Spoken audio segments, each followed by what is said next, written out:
The Fascist Offensive and the Tasks of the Comintern, Dimitrov, 1935. Hosted on Marxist Internet Archive. Full title: The Fascist Offensive and the Tasks of the Communist International in the Struggle of the Working Class Against Fascism. Main report delivered at the 7th World Congress of the Communist International, by Georgy Dimitrov. Comrades, as early as the 6th Congress, 1928, the Communist International warned the world proletariat that a new fascist offensive was underway and called for a struggle against it. The Congress pointed out that in a more or less developed form, fascist tendencies and the germs of a fascist movement are to be found almost everywhere. With the development of the very deep economic crisis, with the general crisis of capitalism becoming sharply accentuated and the mass of working people becoming revolutionized, fascism has embarked upon a wide offensive. The ruling bourgeoisie more and more seeks salvation in fascism, with the object of taking exceptional predatory measures against the working people, preparing for an imperialist war of plunder, attacking the Soviet Union, enslaving and partitioning China, and by all these means preventing revolution. The imperialist circles are trying to shift the whole burden of the crisis onto the shoulders of the working people. That is why they need fascism. They are trying to solve the problem of markets by enslaving the weak nations, by intensifying colonial oppression and repartitioning the world anew by means of war. That is why they need fascism. They are striving to forestall the growth of the forces of revolution by smashing the revolutionary movement of the workers and peasants and by undertaking a military attack against the Soviet Union, the bulwark of the world proletariat. That is why they need fascism. In a number of countries, Germany in particular, these imperialist circles have succeeded, before the masses had decisively turned towards revolution, in inflicting defeat on the proletariat, and establishing a fascist dictatorship. But it is characteristic of the victory of fascism that this victory, on the one hand, bears witness to the weakness of the proletariat, disorganized and paralyzed by the disruptive social democratic policy of class collaboration with the bourgeoisie, and, on the other, expresses the weakness of the bourgeoisie itself, afraid of the realization of a united struggle of the working class, afraid of revolution, and no longer in a position to maintain its dictatorship over the masses by the old methods of bourgeois democracy and parliamentarism. The class character of fascism. Comrades, fascism in power was correctly described by the 13th Plenum of the Executive Committee of the Communist International as the open terrorist dictatorship of the most reactionary, most chauvinistic and most imperialist elements of finance capital. The most reactionary variety of fascism is the German type of fascism. It has the effrontery to call itself National Socialism, though it has nothing in common with socialism. German fascism is not only bourgeois nationalism, it is fiendish chauvinism. It is a government system of political gangsterism, a system of provocation and torture practiced upon the working class and the revolutionary elements of the peasantry, the petty bourgeoisie and the intelligentsia. It is medieval barbarity and bestiality. It is unbridled aggression in relation to other nations. German fascism is acting as the spearhead of international counter-revolution, as the chief instigator of imperialist war, as the initiator of a crusade against the Soviet Union, the great fatherland of the working people of the whole world. Fascism is not a form of state power standing above both classes, the proletariat and the bourgeoisie, as Otto Bauer, for instance, has asserted. It is not the revolt of the petty bourgeoisie which has captured the machinery of the state, as the British socialist Brailsford declares. No, fascism is not a power standing above class, nor government of the petty bourgeoisie or the lumpen proletariat over finance capital. Fascism is the power of finance capital itself. It is the organization of terrorist vengeance against the working class and the revolutionary section of the peasantry and intelligentsia. In foreign policy, fascism is jingoism in its most brutal form, fomenting bestial hatred of other nations. This, the true character of fascism, must be particularly stressed because in a number of countries, under cover of social demagoguery, fascism has managed to gain the following of the mass of the petty bourgeoisie that has been dislocated by the crisis, and even of certain sections of the most backward strata of the proletariat. These would never have supported fascism if they had understood its real character and its true nature. The development of fascism, and the fascist dictatorship itself, assume different forms in different countries, according to historical, social and economic conditions and to the national peculiarities,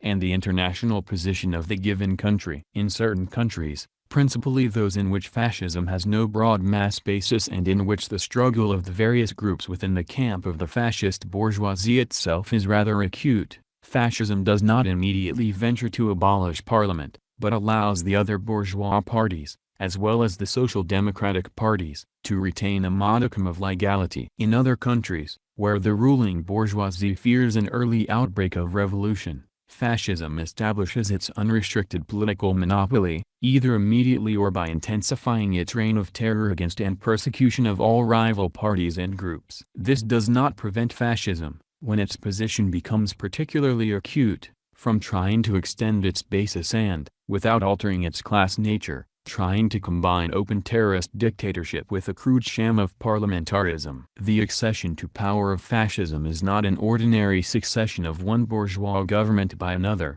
but a substitution of one state form of class domination of the bourgeoisie, bourgeois democracy, by another form, open terrorist dictatorship. It would be a serious mistake to ignore this distinction, a mistake liable to prevent the revolutionary proletariat from mobilizing the widest strata of the working people of town and country for the struggle against the menace of the seizure of power by the fascists, and from taking advantage of the contradictions which exist in the camp of the bourgeoisie itself. But it is a mistake, no less serious and dangerous, to underrate the importance, for the establishment of fascist dictatorship, of the reactionary measures of the bourgeoisie at present increasingly developing in bourgeois democratic countries, measures which suppress the democratic liberties of the working people, falsify and curtail the rights of parliament and intensify the repression of the revolutionary movement. Comrades, the accession to power of fascism must not be conceived of in so simplified and smooth a form,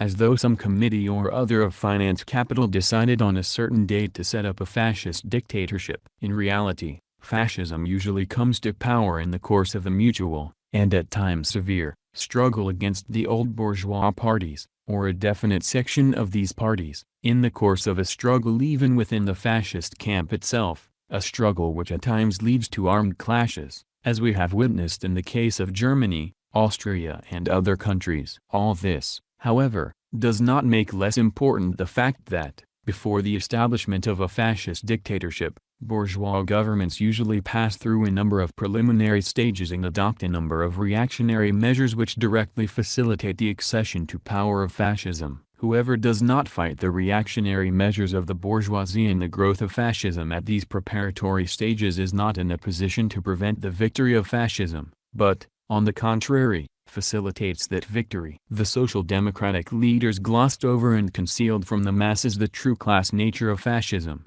and did not call them to the struggle against the increasingly reactionary measures of the bourgeoisie. They bear great historical responsibility for the fact that, at the decisive moment of the fascist offensive, a large section of the working people of Germany and of a number of other fascist countries failed to recognize in fascism the most bloodthirsty monster of finance capital, their most vicious enemy, and that these masses were not prepared to resist it. What is the source of the influence of fascism over the masses? Fascism is able to attract the masses because it demagogically appeals to their most urgent needs and demands. Fascism not only inflames prejudices that are deeply ingrained in the masses, but also plays on the better sentiments of the masses, on their sense of justice and sometimes even on their revolutionary traditions. Why do the German fascists, those lackeys of the bourgeoisie and mortal enemies of socialism, represent themselves to the masses as socialists, and depict their accession to power as a revolution? Because they try to exploit the faith in revolution and the urge towards socialism that lives in the hearts of the mass of working people in Germany. Fascism acts in the interests of the extreme imperialists,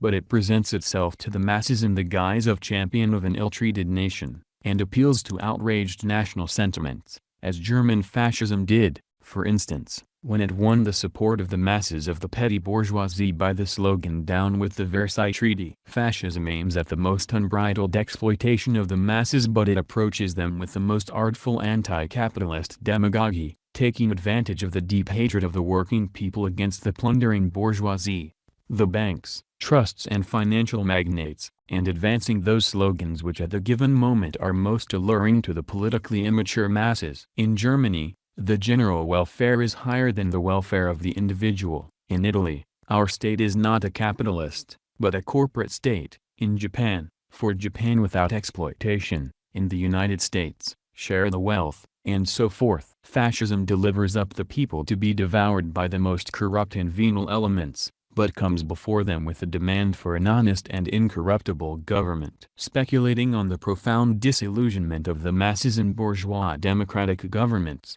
fascism hypocritically denounces corruption. It is in the interests of the most reactionary circles of the bourgeoisie that fascism intercepts the disappointed masses who desert the old bourgeois parties. But it impresses these masses by the vehemence of its attacks on the bourgeois governments and its irreconcilable attitude to the old bourgeois parties. Surpassing in its cynicism and hypocrisy all other varieties of bourgeois reaction, fascism adapts its demagogy to the national peculiarities of each country, and even to the peculiarities of the various social strata in one and the same country. And the mass of the petty bourgeoisie and even a section of the workers, reduced to despair by want, unemployment and the insecurity of their existence, fall victim to the social and chauvinist demagogy of fascism. Fascism comes to power as a party of attack on the revolutionary movement of the proletariat, on the mass of the people who are in a state of unrest. Yet it stages its accession to power as a revolutionary movement against the bourgeoisie on behalf of the whole nation and for the salvation of the nation. One recalls Mussolini's March on Rome, Pilsudski's March on Warsaw, Hitler's National Socialist Revolution in Germany, and so forth. But whatever the masks that fascism adopts, whatever the forms in which it presents itself, whatever the ways by which it comes to power, fascism is a most ferocious attack by capital on the mass of the working people. Fascism is unbridled chauvinism and predatory war. Fascism is rabid reaction and counter-revolution. Fascism is the most vicious enemy of the working class and of all working people. What does fascist victory bring to the masses? Fascism promised the workers a fair wage, but actually it has brought them an even lower, a pauper, standard of living. It promised work for the unemployed, but actually it has brought them even more painful torments of starvation and forced servile labor. In practice it converts the workers and unemployed into pariahs of capitalist society stripped of rights, destroys their trade unions, deprives them of the right to strike and to have their working class press, forces them into fascist organizations, plunders their social insurance funds and transforms the mills and factories into barracks where the unbridled arbitrary rule of the capitalist reigns. Fascism promised the working youth a broad highway to a brilliant future, but actually it has brought wholesale dismissals of young workers, labor camps and incessant military drilling for a war of conquest. Fascism promised to guarantee office workers, petty officials and intellectuals security of existence, to destroy the omnipotence of the trusts and wipe out profiteering by bank capital. But actually it has brought them an ever greater degree of despair and uncertainty as to the morrow. It is subjecting them to a new bureaucracy made up of the most submissive of its followers. It is setting up an intolerable dictatorship of the trusts and spreading corruption and degeneration to an unprecedented extent. Fascism promised the ruined and impoverished peasants to put an end to debt bondage, to abolish rent and even to expropriate the landed estates without compensation, in the interests of the landless and ruined peasants. But actually it is placing the laboring peasants in a state of unprecedented servitude to the trusts and the fascist state apparatus, and pushes to the utmost limit the exploitation of the great mass of the peasantry by the big landowners, the banks and the usurers. Germany will be a peasant country, or will not be at all, Hitler solemnly declared. And what did the peasants of Germany get under Hitler? The moratorium, which has already been cancelled. Footnote: moratorium, a deferment, or suspension of payment, usually under extraordinary circumstances, such as war, pestilence, natural calamities, etc. Hitler, to win over the middle and small peasant masses, proclaimed a moratorium of their debts to the state at the very beginning of his rule, but failed to fulfill his promise. End of footnote. Or the law on the inheritance of peasant property, which leads to millions of sons and daughters of peasants being squeezed out of the villages and reduced to paupers. Farm laborers have been transformed into semi-serfs, deprived even of the elementary right of free movement. The working peasants have been deprived of the opportunity of selling the produce of their farms in the market. And in Poland, the Polish peasant, says the Polish newspapers, employs methods and means which were used perhaps only in the Middle Ages. He nurses the fire in his stove and lends it to his neighbor. He splits matches into several parts. He lends dirty soap water to others. He boils herring barrels in order to obtain salt water. This is not a fable, but the actual state of affairs in the countryside, of the truth of which anybody may convince himself. And it is not communists who write this, comrades, but a Polish reactionary newspaper. But this is by no means all. Every day, in the concentration camps of Fascist Germany, in the cellars of the Gestapo, German secret police, in the torture chambers of Poland, in the cells of the Bulgarian and Finnish secret police, in the Glavnjaka in Belgrade, in the Romanian Sigurons and on the Italian islands, the best sons of the working class, revolutionary peasants,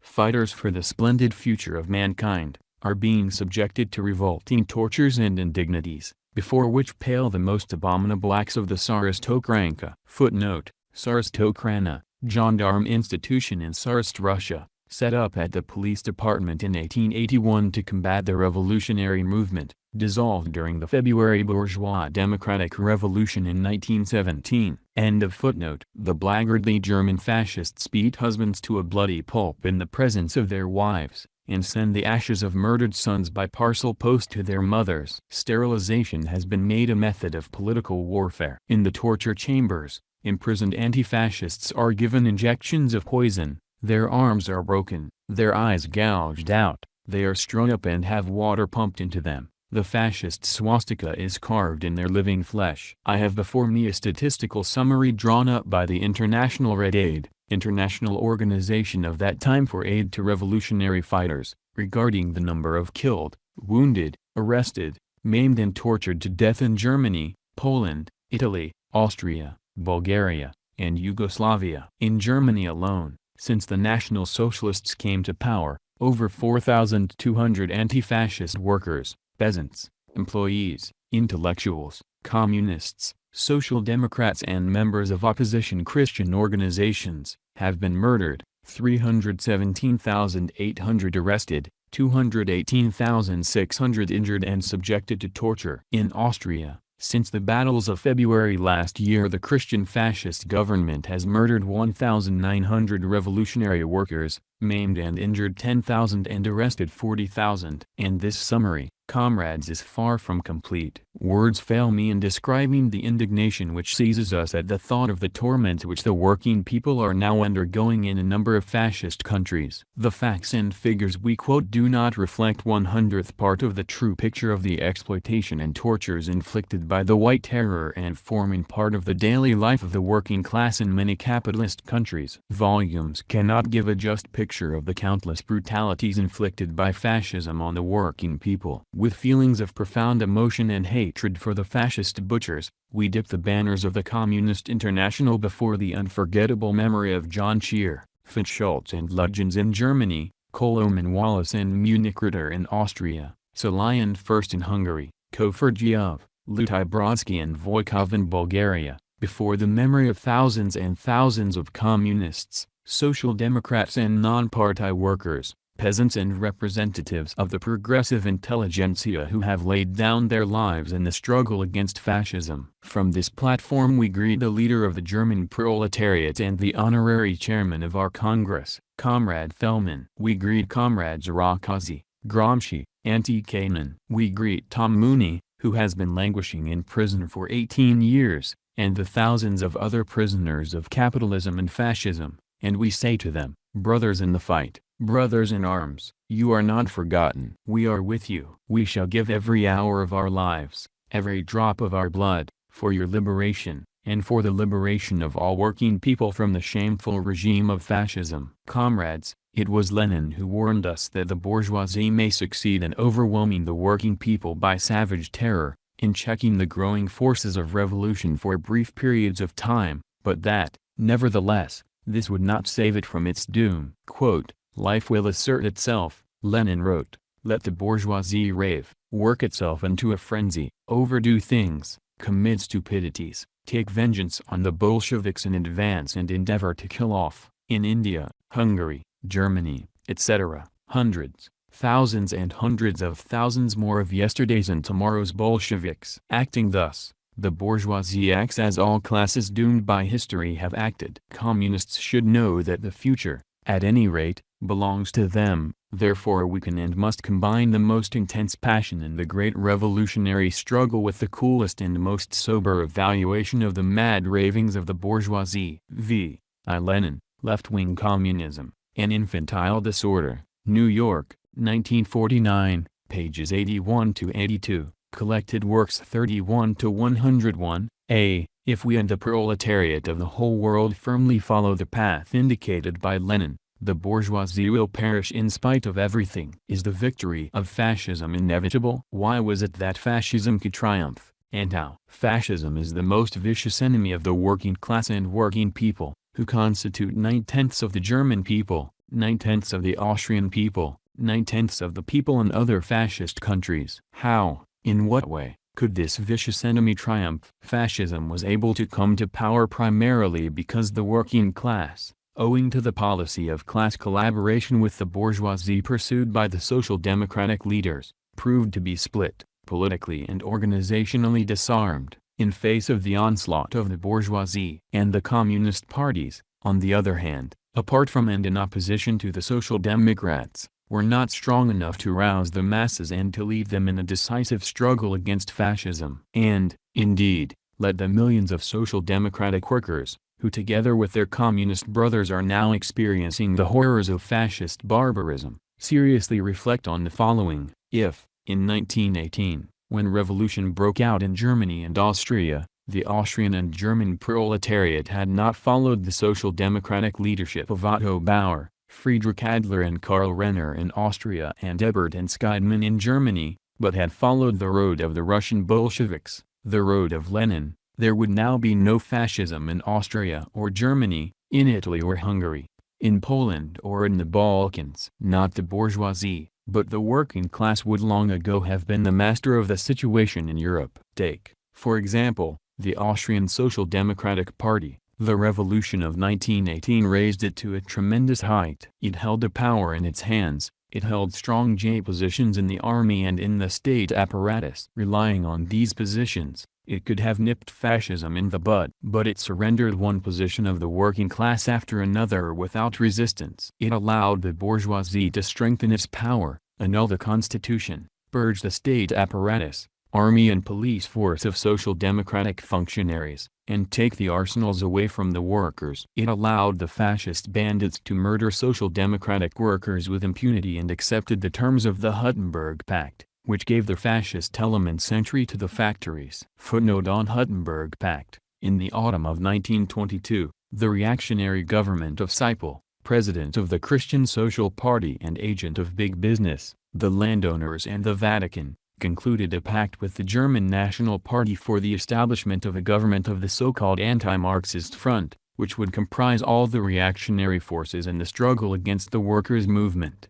End of footnote. At the same time the social democratic leaders fooled the workers with the Linz program, which contained the alternative possibility of using armed force against the bourgeoisie and establishing the proletarian dictatorship, assuring them that in the event of the ruling class using force against the working class, the party would reply by a call for general strike and for armed struggle. Footnote on Linz program, referring to the program adopted by the Congress of the Social Democratic Party in Linz. End of footnote. As though the whole policy of preparation for a fascist attack on the working class were not one chain of acts of violence against the working class masked by constitutional forms. Even in the course of the February battles the Austrian Social Democratic leaders left the heroically fighting Sutzbund isolated from the broad masses, and doomed the Austrian proletariat to defeat. Footnote on Sutzbund. Sutzbund, Social Democratic paramilitary organization in Austria. End of footnote. Was the victory of fascism inevitable in Germany? No, the German working class could have prevented it. But in order to do so, it should have achieved a united anti-fascist proletarian front, and forced the Social Democratic leaders to discontinue their campaign against the Communists and to accept the repeated proposals of the Communist Party for a united action against fascism. When fascism was on the offensive and the bourgeois democratic liberties were being progressively abolished by the bourgeoisie, it should not have contented itself with the verbal resolutions of the Social Democrats, but should have replied by a genuine mass struggle, which would have made the fulfillment of the fascist plans of the German bourgeoisie more difficult. It should not have allowed the prohibition of the League of Red Front fighters by the government of Braun and Severing, and should have established fighting contact between the League and the Reichsbanner 7, with its nearly 1 million members, and should have compelled Braun and Severing to arm both these organizations in order to resist and smash the fascist bands. Footnote on Braun and Severing. The Social Democratic government of Braun and Severing ruled Prussia from 1920 to 1932, pursuing a policy inimical to the Communist Party and the working masses, suppressing the Red Front mass organization, using police force to smash every action of the proletariat and forming an armed force of the bourgeoisie. When von Papen organized a coup d'état in Prussia in July 1932, overthrowing the Social Democratic government, Braun and Severing, although they had armed forces at their disposal, ignominiously capitulated together with the other leaders of the German Social Democratic Party. End of footnote. Footnote on Reichsbanner. Reichsbanner, Union of the Imperial Banner, paramilitary social democratic mass organization in Germany. End of footnote. It should have compelled the Social Democratic leaders who headed the Prussian government to adopt measures of defense against fascism, arrest the fascist leaders, close down their press, confiscate their material resources and the resources of the capitalists who were financing the fascist movement, dissolve the fascist organizations, deprive them of their weapons, and so forth. Furthermore, it should have secured the re-establishment and extension of all forms of social assistance and the introduction of a moratorium in crisis benefits for the peasants, who were being ruined under the impact of crisis, by taxing the banks and the trusts, in this way winning the support of the working peasants. It was the fault of the Social Democrats of Germany that this was not done, and that is why fascism was able to triumph. Was it inevitable that the bourgeoisie and the aristocracy should have triumphed in Spain, a country where the forces of proletarian revolt are so advantageously combined with the peasant war? The Spanish socialists were in the government from the first days of the revolution. Did they establish fighting contact between the working class organizations of every political opinion, including the communists and the anarchists? And did they weld the working class into a united trade union organization? Did they demand the confiscation of all lands of the landlords, the church and the monasteries in favor of the peasants in order to win over the latter to the side of the revolution? Did they attempt to fight for national self-determination for the Catalonians and the Basques, and for the liberation of Morocco? Did they purge the army of monarchist and fascist elements and prepare it for passing over to the side of the workers and peasants? Did they dissolve the civil guard, so detested by the people, the executioner of every movement of the people? Did they strike at the fascist party of Gil Robles and at the might of the Catholic Church? No, they did none of these things. They rejected the frequent proposals of the communists for united action against the offensive of the bourgeois landlord reaction and fascism. They passed election laws which enabled the reactionaries to gain a majority in the Cortes, parliament, laws which penalized the popular movement, laws under which the heroic miners of Asturias are now being tried. They had peasants who were fighting for land shot by the civil guard, and so on. This is the way in which the Social Democrats, by disorganizing and splitting the ranks of the working class, cleared the path to power for fascism in Germany, Austria, and Spain. Comrades, fascism also attained power for the reason that the proletariat found itself isolated from its natural allies. Fascism attained power because it was able to win over large masses of the peasantry, owing to the fact that the Social Democrats in the name of the working class pursued what was in fact an anti-peasant policy. The peasant saw in power a number of social democratic governments, which in his eyes were an embodiment of the power of the working class, but not one of them put an end to peasant want. None of them gave land to the peasantry. In Germany, the Social Democrats did not touch the landlords. They combated the strikes of the farm laborers, with the result that long before Hitler came to power the farm laborers of Germany were deserting the reformist trade unions and in the majority of cases were going over to the Stalin and to the National Socialists. Fascism also attained power for the reason that it was able to penetrate into the ranks of the youth, whereas the Social Democrats diverted the working class youth from the class struggle, while the revolutionary proletariat did not develop the necessary educational work among the youth and did not pay enough attention to the struggle for its specific interests and demands. Fascism grasped the very acute need of the youth for militant activity, and enticed a considerable section of the youth into its fighting detachments. The new generation of young men and women has not experienced the horrors of war. They have felt the full weight of the economic crisis, unemployment and the disintegration of bourgeois democracy. But, seeing no prospects for the future, large sections of the youth proved to be particularly receptive to fascist demagogy, which depicted for them an alluring future should fascism succeed. In this connection, we cannot avoid referring also to a number of mistakes made by the communist parties, mistakes that hampered our struggle against fascism. In our ranks there was an impermissible underestimation of the fascist danger, a tendency which to this day has not everywhere been overcome. A case in point is the opinion formerly to be met within our parties that Germany is not Italy, meaning that fascism may have succeeded in Italy, but that its success in Germany was out of the question, because the latter is an industrially and culturally highly developed country, with 40 years of traditions of the working class movement, in which fascism was impossible. Or the kind of opinion which is to be met with nowadays, to the effect that in countries of classical bourgeois democracy the soil for fascism does not exist. Such opinions have served and may serve to relax vigilance towards the fascist danger, and to render the mobilization of the proletariat in the struggle against fascism more difficult. One might also cite quite a few instances where communists were taken unawares by the fascist coup. Remember Bulgaria, where the leadership of our party took up a neutral, but in fact opportunist, position with regard to the coup d'état of June 9, 1923, Poland, where in May 1926 the leadership of the Communist Party,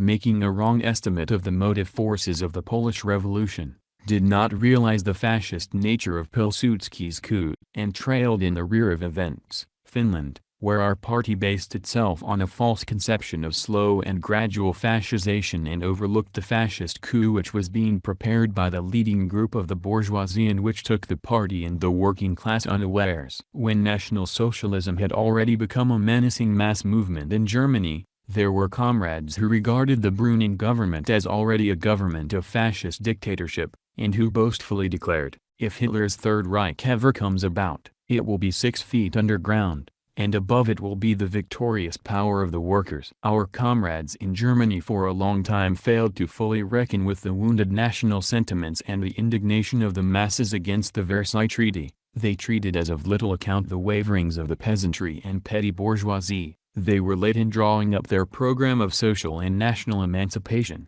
and when they did put it forward they were unable to adapt it to the concrete demands and to the level of the masses. They were even unable to popularize it widely among the masses. In a number of countries, the necessary development of a mass fight against fascism was replaced by barren debates on the nature of fascism in general and by a narrow sectarian attitude in formulating and solving the immediate political tasks of the party. Comrades, it is not simply because we want to dig up the past that we speak of the causes of the victory of fascism, that we point to the historical responsibility of the Social Democrats for the defeat of the working class, and that we also point out our own mistakes in the fight against fascism. We are not historians divorced from living reality. We, active fighters of the working class, are obliged to answer the question that is tormenting millions of workers: can the victory of fascism be prevented, and how? And we reply to these millions of workers, yes, comrades, the road to fascism can be blocked. It is quite possible. It depends on ourselves, on the workers, the peasants and all working people. Whether the victory of fascism can be prevented depends first and foremost on the militant activity of the working class itself, on whether its forces are welded into a single militant army combating the offensive of capitalism and fascism. By establishing its fighting unity, the proletariat would paralyze the influence of fascism over the peasantry, the urban petty bourgeoisie, the youth and the intelligentsia, and would be able to neutralize one section of them and win over the other section. Second, it depends on the existence of a strong revolutionary party, correctly leading the struggle of the working people against fascism. A party which systematically calls on the workers to retreat in the face of fascism and permits the fascist bourgeoisie to strengthen its positions is doomed to lead the workers to defeat. Third, it depends on a correct policy of the working class towards the peasantry and the petty bourgeois masses of the towns. These masses must be taken as they are, and not as we should like to have them. It is in the process of the struggle that they will overcome their doubts and waverings. It is only by a patient attitude towards their inevitable waverings,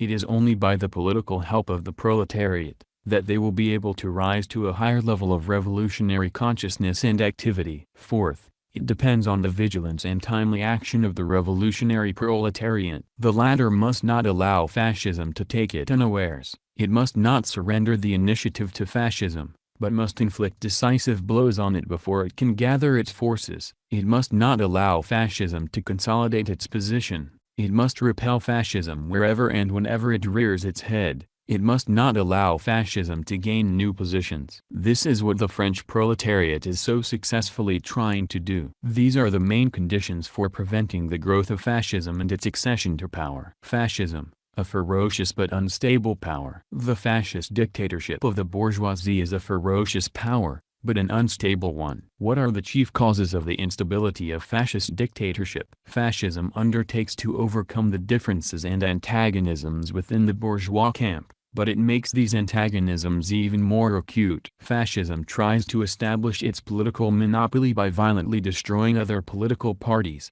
but the existence of the capitalist system, the existence of various classes and the accentuation of class contradictions inevitably tend to undermine and explode the political monopoly of fascism. In a fascist country, the party of the fascists cannot set itself the aim of abolishing classes and class contradictions. It puts an end to the legal existence of bourgeois parties, but a number of them continue to maintain an illegal existence, while the Communist Party, even in conditions of illegality, continues to make progress, becomes steeled and tempered, and leads the struggle of the proletariat against the fascist dictatorship. Hence, under the blows of class contradictions, the political monopoly of fascism is bound to explode. Another reason for the instability of the fascist dictatorship is that the contrast between the anti-capitalist demagogy of fascism and its policy of enriching the monopolist bourgeoisie in the most piratical fashion makes it easier to expose the class nature of fascism and tends to shake and narrow its mass basis. Furthermore,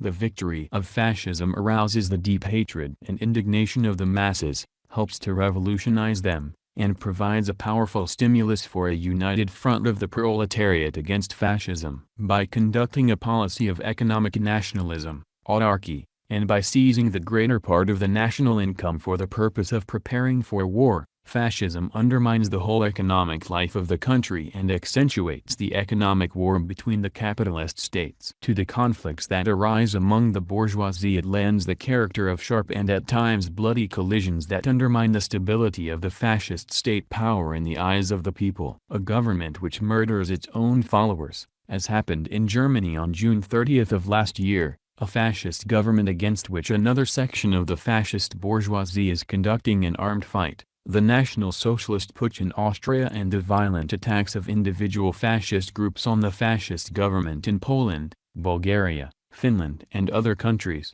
A government of this character cannot for long maintain its authority in the eyes of the broad mass of the petty bourgeoisie. Footnote: on June 30th, on the pretext that a second revolution for the overthrow of Hitler was being prepared, on the eve of June 30th, 1934, the entire leadership of the SA organization of storm troops was arrested and its chief commanders, including Minister Röhm, who headed the SA, were shot on the spot. The operation was conducted under the personal direction of Hitler in Munich and of Göring in Berlin. Several thousand commanders were arrested, and the SA was temporarily dissolved, to be radically purged and reorganized. Hitler was forced to this measure under the direct pressure of big business, so as to put an end to the demagogic propaganda of a second revolution and to destroy its petty bourgeois advocates among the SA.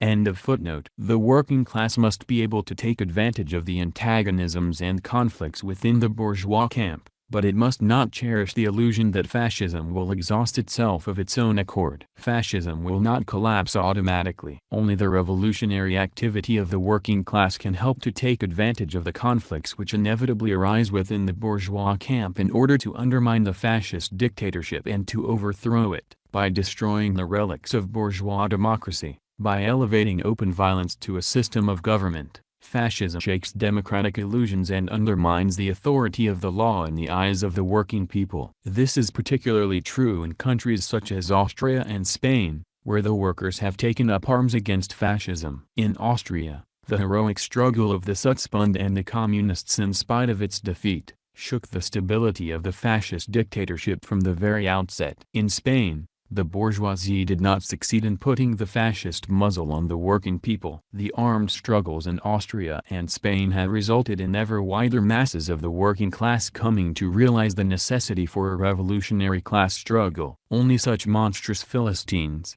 such lackeys of the bourgeoisie, as the superannuated theoretician of the Second International, Karl Kautsky, are capable of casting reproaches at the workers, to the effect that they should not have taken up arms in Austria and Spain. What would the working class movement in Austria and Spain look like today if the working class of these countries were guided by the treacherous counsels of the Kautsks? The working class would be experiencing profound demoralization in its ranks. Quote, "The school of civil war," Lenin says, "does not leave the people unaffected. It is a harsh school, and its complete curriculum inevitably includes the victories of the counter-revolution, the debaucheries of enraged reactionaries, savage punishments meted out by the old governments to the rebels, etc. But only downright pedants and mentally decrepit mummies can grieve over the fact that nations are entering this painful school. This school teaches the oppressed classes how to conduct civil war. It teaches how to bring about a victorious revolution.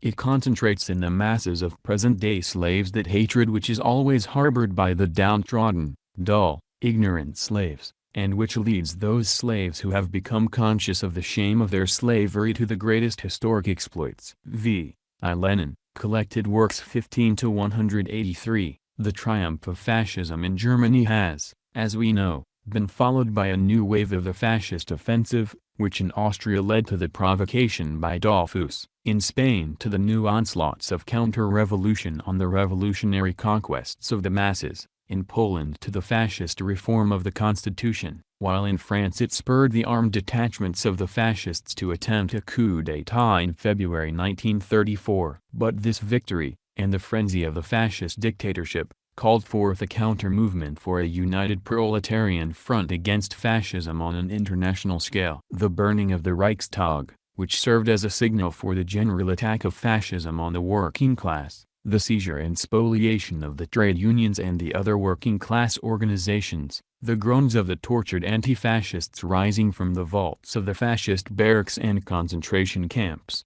are making clear to the masses what has been the outcome of the reactionary, disruptive role played by the German Social Democratic leaders, who rejected the proposal made by the Communists for a joint struggle against advancing fascism. These things are convincing the masses of the necessity of uniting all forces of the working class for the overthrow of fascism. Hitler's victory also provided a decisive stimulus for the creation of a united front of the working class against fascism in France. Hitler's victory not only aroused in the workers a fear of the fate that befell the German workers, not only kindled hatred for the executioners of their German class brothers, but also strengthened in them the determination never in any circumstances to allow in their country what happened to the working class in Germany. The powerful urge towards a united front in all the capitalist countries shows that the lessons of defeat have not been in vain. The working class is beginning to act in a new way. The initiative shown by the communist parties and the organization of a united front and the supreme self-sacrifice displayed by the communists, by the revolutionary workers in the struggle against fascism, have resulted in an unprecedented increase in the prestige of the Communist International. At the same time, the Second International is undergoing a profound crisis, a crisis which is particularly noticeable and has particularly accentuated since the bankruptcy of German social democracy. With ever greater ease the social democratic workers are able to convince themselves that fascist Germany, with all its horrors and barbarities, is in the final analysis the result of the social democratic policy of class collaboration with the bourgeoisie. These masses are coming ever more clearly to realize that the path along which the German social democratic leaders led the proletariat must not be traversed again. Never has there been such ideological dissension in the camp of the Second International as at the present time. A process of differentiation is taking place in all social democratic parties. Within their ranks two principal camps are forming, side by side with the existing camp of reactionary elements, who are trying in every way to preserve the bloc between the Social Democrats and the bourgeoisie, and who rabidly reject a united front with the communists. There is beginning to emerge a camp of revolutionary elements who entertain doubts as to the correctness of the policy of class collaboration with the bourgeoisie, who are in favor of the creation of a united front with the communists, and who are increasingly coming to adopt the position of the revolutionary class struggle. Thus fascism, which appeared as the result of the decline of the capitalist system, in the long run acts as a factor in its further disintegration. Thus fascism, which has undertaken to bury Marxism, the revolutionary movement of the working class, is, as a result of the dialectics of life and the class struggle, itself leading to the further development of the forces that are bound to serve as its gravediggers, the gravediggers of capitalism. 2. United front of the working class against fascism. Comrades, millions of workers and working people of the capitalist countries are asking the question, how can fascism be prevented from coming to power, and how can fascism be overthrown after it has attained power? To this the Communist International replies, the first thing that must be done, the thing with which to begin, is to form a united front, to establish unity of action of the workers in every factory, in every district, in every region, in every country, all over the world. Unity of action of the proletariat on a national and international scale is the mighty weapon which renders the working class capable not only of successful defense but also of successful counterattack against fascism, against the class enemy. Significance of the United Front. Is it not clear that joint action by the supporters of the parties and organizations of the two internationals, the Communist and the Second International, would make it easier for the masses to repulse the fascist onslaught, and would heighten the political importance of the working class? Joint action by the parties of both internationals against fascism, however, would not be confined in its effects to influencing their present adherents, the Communists and Social Democrats. It would also exert a powerful impact on the ranks of the Catholic, anarchist and unorganized workers, even upon those who have temporarily become the victims of fascist demagogy. Moreover, a powerful united front of the proletariat would exert tremendous influence on all other strata of the working people, on the peasantry, on the urban petty bourgeoisie, on the intelligentsia. A united front would inspire the wavering groups with faith in the strength of the working class. But even this is not all. The proletariat of the imperialist countries has possible allies not only in the working people of its own countries, but also in the oppressed nations of the colonies and semi-colonies. Inasmuch as the proletariat is split both nationally and internationally, inasmuch as one of its parts supports the policy of collaboration with the bourgeoisie, in particular its system of oppression in the colonies and semi-colonies,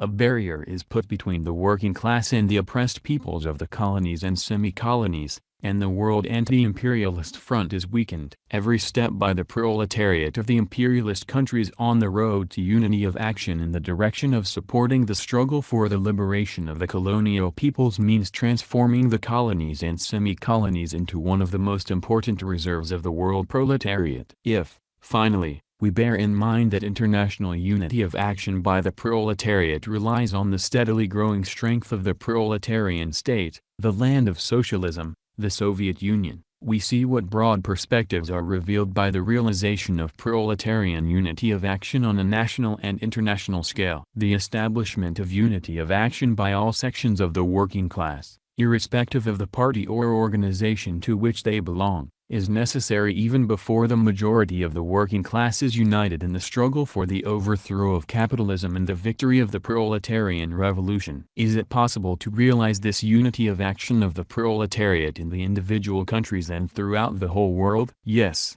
it is, and it is possible at this very moment. The Communist International puts no conditions for unity of action except one, and at that an elementary condition acceptable to all workers, viz., that the unity of action be directed against fascism, against the offensive of capital, against the threat of war, against the class enemy. This is our condition. The chief arguments of the opponents of the United Front. What objections can the opponents of the United Front have, and what objections do they voice? Some say, the Communists use the slogan of the United Front merely as a maneuver. But if this is the case, we reply, why don't you expose this communist maneuver by your honest participation in the United Front? We declare frankly, we want unity of action by the working class so that the proletariat may grow strong in its struggle against the bourgeoisie, in order that while defending today its current interests against attacking capital, against fascism, the proletariat may reach a position tomorrow to create the preliminary conditions for its final emancipation. The communists attack us,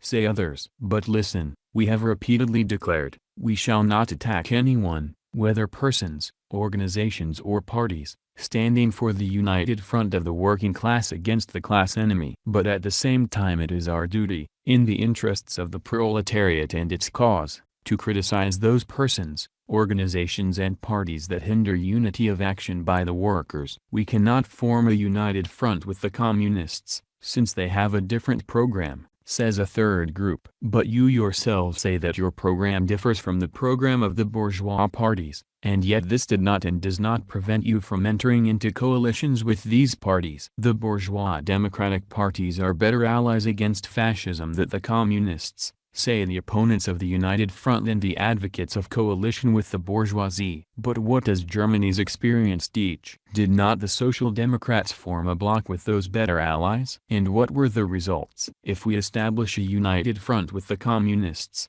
the petty bourgeoisie will take fright at the red danger and will desert to the fascists. We hear it said quite frequently. But does the united front represent a threat to the peasants, small traders, artisans, working intellectuals? No, the united front is a threat to the big bourgeoisie, the financial magnates, the Junkers and other exploiters, whose regime brings complete ruin to all these strata. Social democracy is for democracy, the communists are for dictatorship, therefore we cannot form a united front with the communists, say some of the social democratic leaders. But are we offering you now a united front for the purpose of proclaiming the dictatorship of the proletariat? We make no such proposal now. Let the communists recognize democracy, let them come out in its defense, then we shall be ready for a united front. To this we reply, we are the adherents of Soviet democracy, the democracy of the working people, the most consistent democracy in the world. But in the capitalist countries we defend and shall continue to defend every inch of bourgeois democratic liberties,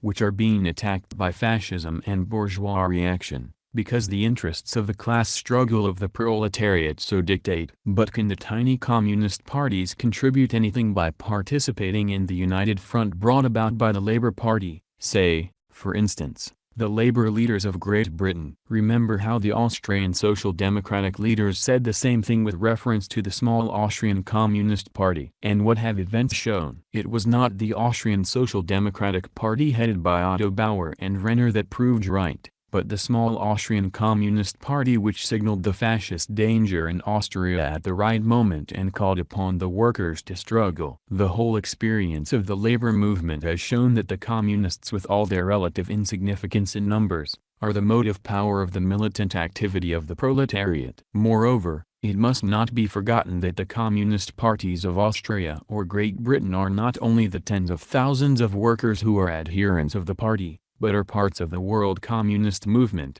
are sections of the Communist International, whose leading party is the party of a proletariat which has already achieved victory and rules over 1/6 of the globe. But the United Front did not prevent fascism from being victorious in the Saar, is another objection advanced by the opponents of the United Front. Strange is the logic of these gentlemen. First they leave no stone unturned to ensure the victory of fascism, and then they rejoice with malicious glee because the United Front which they entered into only at the last moment did not lead to the victory of the workers. If we were to form a united front with the communists, we should have to withdraw from the coalition, and reactionary and fascist parties would enter the government, say the Social Democratic leaders holding cabinet posts in various countries. Very well. Was not the German Social Democratic Party in a coalition government? It was. Was not the Austrian Social Democratic Party in office? Were not the Spanish socialists in the same government as the bourgeoisie? They were. Did the participation of the Social Democratic parties in the bourgeois coalition governments in these countries prevent fascism from attacking the proletariat? It did not. Consequently, it is as clear as daylight that participation of social democratic ministers in bourgeois governments is not a barrier to fascism. The communists act like dictators. They want to prescribe and dictate everything to us. No, we prescribe nothing and dictate nothing. We only put forward our proposals,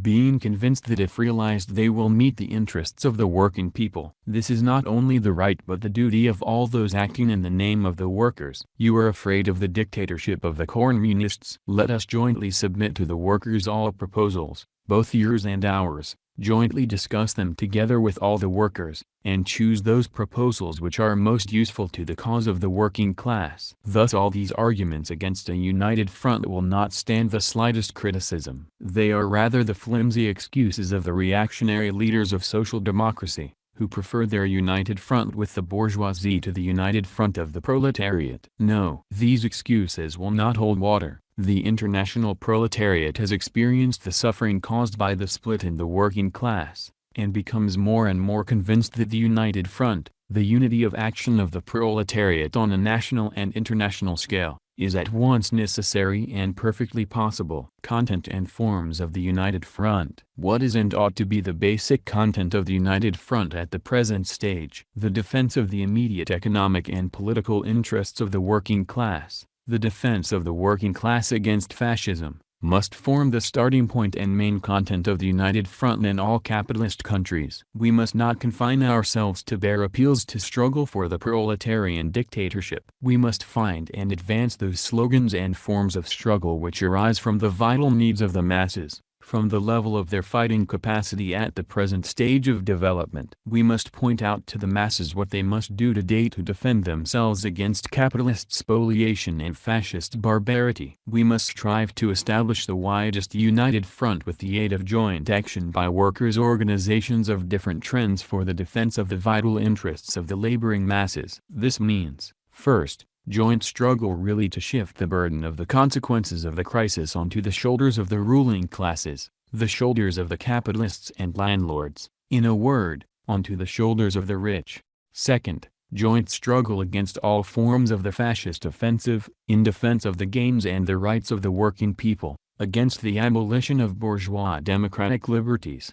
Third, joint struggle against the approaching danger of an imperialist war, a struggle that will make the preparation of such a war more difficult. We must tirelessly prepare the working class for a rapid change in forms and methods of struggle when there is a change in the situation. As the movement grows and the unity of the working class strengthens, we must go further, and prepare the transition from the defensive to the offensive against capital, steering towards the organization of a mass political strike. It must be an absolute condition of such a strike to draw into it the main trade unions of the countries concerned. Communists, of course, cannot and must not for a moment abandon their own independent work of communist education, organization and mobilization of the masses. However, to ensure that the workers find the road of unity of action, it is necessary to strive at the same time both for short-term and for long-term agreements that provide for joint action with social democratic parties, reformist trade unions and other organizations of the working people against the class enemies of the proletariat. The chief stress in all this must be laid on developing mass action, locally, to be carried out by the local organizations through local agreements. While loyally carrying out the conditions of all agreements made with them, we shall mercilessly expose all sabotage of joint action on the part of persons and organizations participating in the united front. To any attempt to wreck the agreements, and such attempts may possibly be made, we shall reply by appealing to the masses while continuing untiringly to struggle for restoration of the broken unity of action. It goes without saying that the practical realization of a united front will take various forms in various countries, depending upon the condition and character of the workers' organizations and their political level, upon the situation in the particular country, upon the changes in progress in the international labor movement, etc. These forums may include, for instance, coordinated joint action of the workers to be agreed upon from case to case on definite occasions, on individual demands or on the basis of a common platform, coordinated actions in individual enterprises or by whole industries, coordinated actions on a local, regional, national or international scale, coordinated actions for the organization of the economic struggle of the workers, for carrying out mass political actions, for the organization of joint self-defense against fascist attacks, coordinated actions in rendering aid to political prisoners and their families, in the field of struggle against social reaction, joint actions in the defense of the interests of the youth and women, in the field of the cooperative movement, cultural activity, sport, etc. It would be insufficient to rest content with the conclusion of a pact providing for joint action and the formation of contact committees from the parties and organizations participating in the United Front, like those we have in France, for instance. That is only the first step. The pact is an auxiliary means for obtaining joint action, but by itself it does not constitute a united front. A contact commission between the leaders of the Communist and Socialist parties is necessary to facilitate the carrying out of joint action, but by itself it is far from adequate for a real development of the united front, for drawing the widest masses into the struggle against fascism. The Communists and all revolutionary workers must strive for the formation of elected, and in the countries of fascist dictatorship, selected from among the most authoritative participants in the United Front movement, non-party class bodies of the United Front, at the factories, among the unemployed, in the working class districts, among the small townsfolk and in the villages. Only such bodies will be able to include also the vast masses of unorganized working people in the United Front movement, and will be able to assist in developing mass initiative in the struggle against the capitalist offensive, against fascism and reaction, and on this basis create the necessary broad active rank and file of the United Front and train hundreds and thousands of non-party Bolsheviks in the capitalist countries. Joint action of the organized workers is the beginning, the foundation. But we must not lose sight of the fact that the unorganized masses constitute the vast majority of workers. Thus, in France the number of organized workers, communists, socialists, trade union members of various trends is altogether about 1 million, while the total number of workers is 11 million. In Great Britain there are approximately 5 million members of trade unions and parties of various trends. At the same time the total number of workers is 14 million. In the United States of America about 5 million workers are organized, while altogether there are 38 million workers in that country. About the same ratio holds good for a number of other countries. In normal times this mass in the main does not participate in political life. But now this gigantic mass is getting into motion more and more, is being brought into political life, comes out onto the political arena. The creation of non-partisan class bodies is the best form for carrying out, extending and strengthening a united front among the rank and file of the masses. These bodies will likewise be the best bulwark against any attempt of the opponents of the United Front to disrupt the growing unity of action of the working class. The Anti-Fascist People's Front, in mobilizing the mass of working people for the struggle against fascism, the formation of a wide anti-fascist People's Front on the basis of the Proletarian United Front is a particularly important task. The success of the whole struggle of the proletariat is closely bound up with the establishment of a fighting alliance between the proletariat, on the one hand, and the laboring peasantry and basic mass of the urban petty bourgeoisie who together form the majority of the population even in industrially developed countries, on the other. In its agitation, fascism, desirous of winning these masses to its own side, tries to set the mass of the working people in town and countryside against the revolutionary proletariat, frightening the petty bourgeoisie with the bogey of the red peril. We must turn this weapon against those who wield it and show the working peasants, artisans and intellectuals whence the real danger threatens. We must show concretely who it is that piles the burden of taxes and imposts onto the peasant and squeezes usurious interest out of him, who it is that, while owning the best land and every form of wealth, drives the peasant and his family from their plot of land and dooms them to unemployment and poverty. We must explain concretely, patiently and persistently who it is that ruins the artisans and handicraftsmen with taxes, imposts, high rents and competition impossible for them to withstand, who it is that throws into the street and deprives of employment the wide masses of the working intelligentsia. But this is not enough. The fundamental,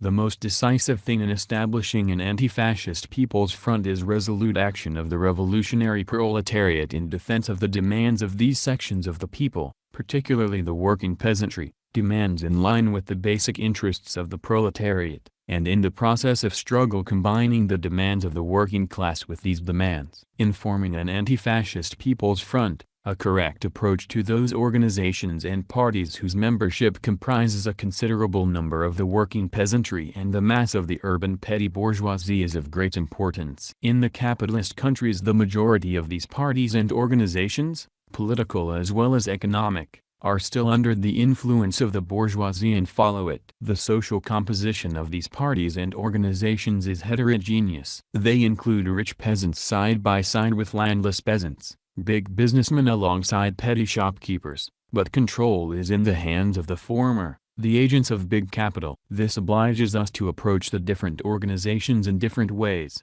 remembering that often the bulk of the membership ignores the real political character of its leadership. Under certain conditions we can and must try to draw these parties and organizations or certain sections of them to the side of the anti-fascist People's Front, despite their bourgeois leadership. Such, for instance, is today the situation in France with the Radical Party, in the United States with various farmers' organizations, in Poland with the Strajktwo Ludo, in Yugoslavia with the Croatian Peasants' Party, in Bulgaria with the Agrarian Union, in Greece with the Agrarians, etc. Footnote on Strajktwo Ludo. Strajktwo Ludo, People's Party, a democratic agrarian party in Poland, defending the interests mainly of the well-to-do peasants, headed the general strike of the peasant masses in August 1937 under the pressure of the local peasants' organizations.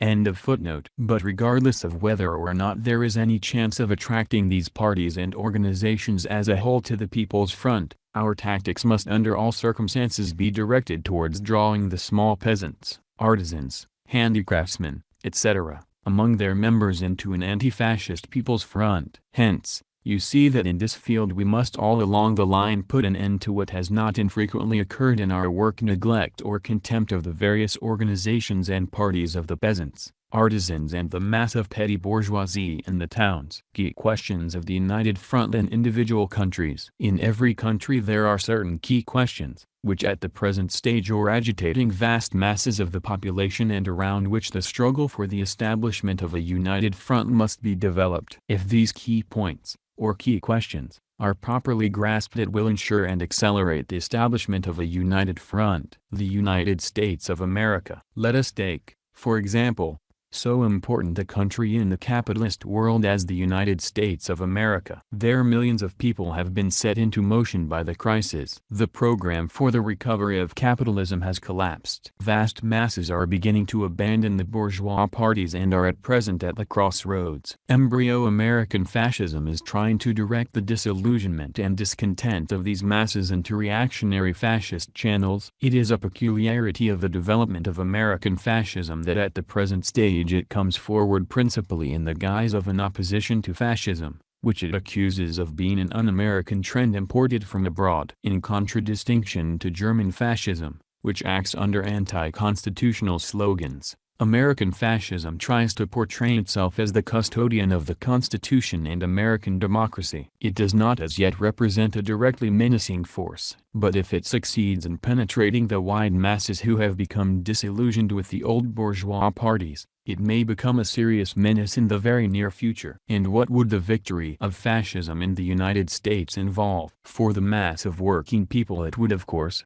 involve the unprecedented strengthening of the regime of exploitation and the destruction of the working class movement. And what would be the international significance of this victory of fascism? As we know, the United States is not Hungary, nor Finland, nor Bulgaria, nor Latvia. The victory of fascism in the United States would vitally change the whole international situation. Under these circumstances, can the American proletariat content itself with organizing only its class-conscious vanguard, which is prepared to follow the revolutionary path. No, it is perfectly obvious that the interests of the American proletariat demand that all its forces dissociate themselves from the capitalist parties without delay. It must find in good time ways and suitable forms to prevent fascism from winning over the wide mass of discontented working people. And here it must be said that under American conditions the creation of a mass party of the working people, a workers' and farmers' party, might serve as such a suitable form. Such a party would be a specific form of the mass people's front in America and should be put in opposition to the parties of the trusts and the banks,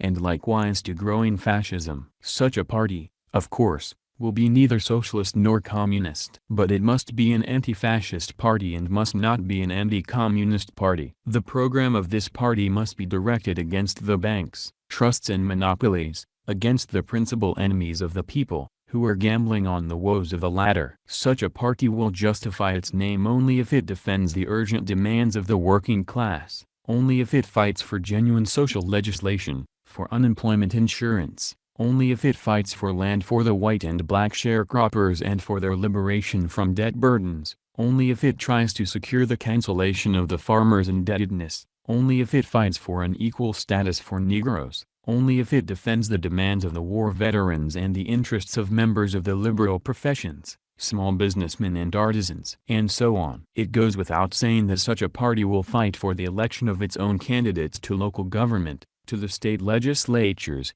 to the House of Representatives and the Senate. Our comrades in the United States acted rightly in taking the initiative in the setting up of such a party. But they still have to take effective measures in order to make the creation of such a party the cause of the masses themselves. The questions of forming a workers' and farmers' party and its program should be discussed at mass meetings of the people. We should develop the most widespread movement for the creation of such a party, and take the lead in it. In no case must the initiative of organizing the party be allowed to pass to elements desirous of utilizing the discontent of the millions who have become disillusioned in both the bourgeois parties, Democratic and Republican, in order to create a third party in the United States as an anti-communist party, a party directed against the revolutionary movement. Great Britain. In Great Britain, as a result of the mass action of the British workers, Mosley's fascist organization has for the time being been pushed into the background. But we must not close our eyes to the fact that the so-called national government is passing a number of reactionary measures directed against the working class, as a result of which conditions are being created in Great Britain, too,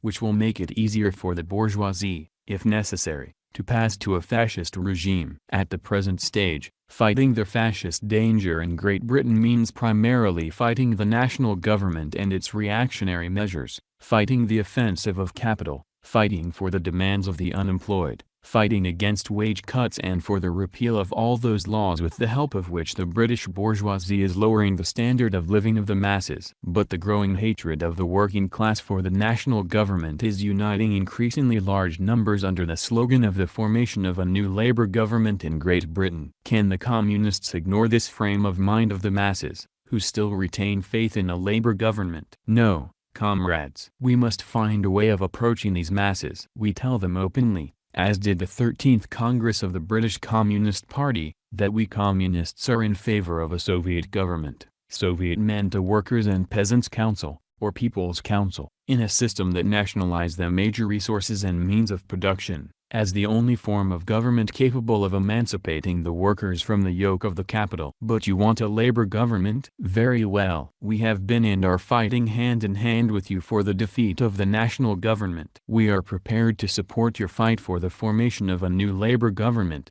in spite of the fact that both the previous Labour governments failed to fulfill the promises made to the working class by the Labour Party. We do not expect this government to carry out socialist measures, but we shall present it with the demand, in the name of millions of workers, that it defend the most essential economic and political interests of the working class and of all working people. Let us jointly discuss a common program of such demands, and let us achieve that unity of action which the proletariat requires in order to repel the reactionary offensive of the national government, the attack of capital and fascism and the preparations for a new war. On this basis, the British comrades are prepared at the forthcoming parliamentary elections to cooperate with branches of the Labour Party against the national government, and also against Lloyd George, who is trying in his own way in the interests of the British bourgeoisie to lure the masses into following him against the cause of the working class. The position of the British Communists is a correct one. It will help them to set up a militant united front with the millions of members of the British trade unions and Labour Party, while always remaining in the front ranks of the fighting proletariat,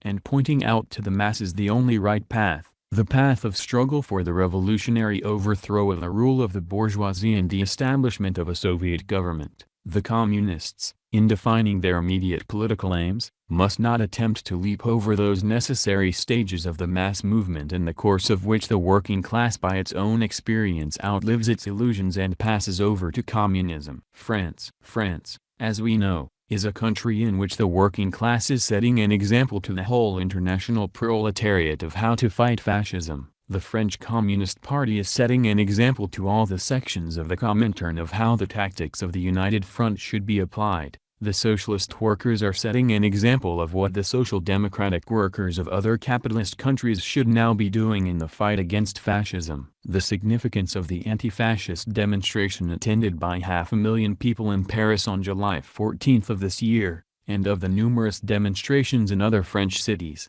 is tremendous. This is not merely a united front movement of the workers, it is the beginning of a wide general front of the people against fascism in France. This united front movement enhances the confidence of the working class in its own forces, it strengthens its consciousness of the leading role it is playing in relation to the peasantry, the urban petty bourgeoisie, and the intelligentsia. It extends the influence of the Communist Party among the mass of the working class and therefore makes the proletariat stronger in the fight against fascism. It is arousing in good time the vigilance of the masses in regard to the fascist danger, and it will serve as a contagious example for the development of the anti-fascist struggle in other capitalist countries, and will exercise a heartening influence on the proletarians of Germany, oppressed by the fascist dictatorship. The victory, needless to say, is a big one, but still it does not decide the issue of the anti-fascist struggle. The overwhelming majority of the French people are undoubtedly opposed to fascism, but the bourgeoisie is able by armed force to violate the popular will. The fascist movement is continuing to develop absolutely freely, with the active support of monopoly capital, the state apparatus of the bourgeoisie, the general staff of the French army, and the reactionary leaders of the Catholic Church. That stronghold of all reaction. The most powerful fascist organization, the Croix de Feu, now commands 300,000 armed men, the backbone of which consists of 60,000 officers of the reserve. It holds strong positions in the police, the gendarmerie, the army, the Air Force and in all government offices. The recent municipal elections have shown that in France it is not only the revolutionary forces that are growing, but also the forces of fascism. If fascism succeeds in penetrating widely among the peasantry and in securing the support of one section of the army, while the other section remains neutral, the masses of the French working people will not be able to prevent the fascists from coming to power. Comrades, do not forget the organizational weakness of the French labor movement, which facilitates a fascist offensive. The working class and all anti-fascists in France have no grounds for resting content with the results achieved so far. What are the tasks facing the working class in France? First, to establish a united front not only in the political sphere, but also in the economic sphere, in order to organize the struggle against the capitalist offensive, and by its pressure to smash the resistance offered to the United Front by the leaders of the Reformist Confederation of Labor. Second, to achieve trade union unity in France, united trade unions based on the class struggle. Third, to enlist the broad mass of the peasants and petty bourgeoisie in the anti-fascist movement, devoting special attention to their urgent demands in the program of the Anti-Fascist People's Front. Fourth, to strengthen organizationally and extend further the anti-fascist movement which has already developed, by the widespread creation of non-partisan elected bodies of the Anti-Fascist People's Front, whose influence will extend to wider masses than those in the present parties and organizations of the working people in France. Fifth, to force the disbanding and disarming of the fascist organizations, as being organizations of conspirators against the Republic and agents of Hitler in France. Sixth, to secure that the state apparatus, army and police shall be purged of the conspirators who are preparing a fascist coup. Seventh, to develop the struggle against the leaders of the reactionary cliques of the Catholic Church, one of the most important strongholds of French fascism. 8th, to link up the army with the anti-fascist movement by creating in its ranks committees for the defense of the Republic and the Constitution, directed against those who want to utilize the army for an anti-constitutional coup d'état, to prevent the reactionary forces in France from wrecking the Franco-Soviet Pact, which defends the cause of peace against the aggression of German fascism. And if in France the anti-fascist movement leads to the formation of a government which will carry on a real struggle against French fascism, not in words but in deeds, and which will carry out the program of demands of the anti-fascist People's Front, the Communists, while remaining the irreconcilable foes of every bourgeois government and supporters of a Soviet government, will nevertheless, in face of the growing fascist danger, be prepared to support such a government. The United Front and the fascist mass organizations. Comrades, the fight for the establishment of a united front in countries where the fascists are in power is perhaps the most important problem facing us. In such countries, of course, the fight is carried on under far more difficult conditions than in countries with a legal labor movement. Nevertheless, all the conditions exist in fascist countries for the development of a real anti-fascist People's Front in the struggle against the fascist dictatorship, since the Social Democratic, Catholic and other workers, in Germany for instance, are able to realize more directly the need for a joint struggle with the communists against the fascist dictatorship. Wide strata of the petty bourgeoisie and the peasantry, having already tasted the bitter fruits of fascist rule, are growing increasingly discontented and disillusioned, which makes it easier to enlist them in the anti-fascist People's Front. The principal task in fascist countries, particularly in Germany and Italy, where fascism has managed to gain a mass basis and has forced the workers and other working people into its organizations, consists in skillfully combining the fight against the fascist dictatorship from without with the undermining of it from within, inside the fascist mass organizations and bodies. Special methods and means of approach, suited to the concrete conditions prevailing in these countries, must be learned,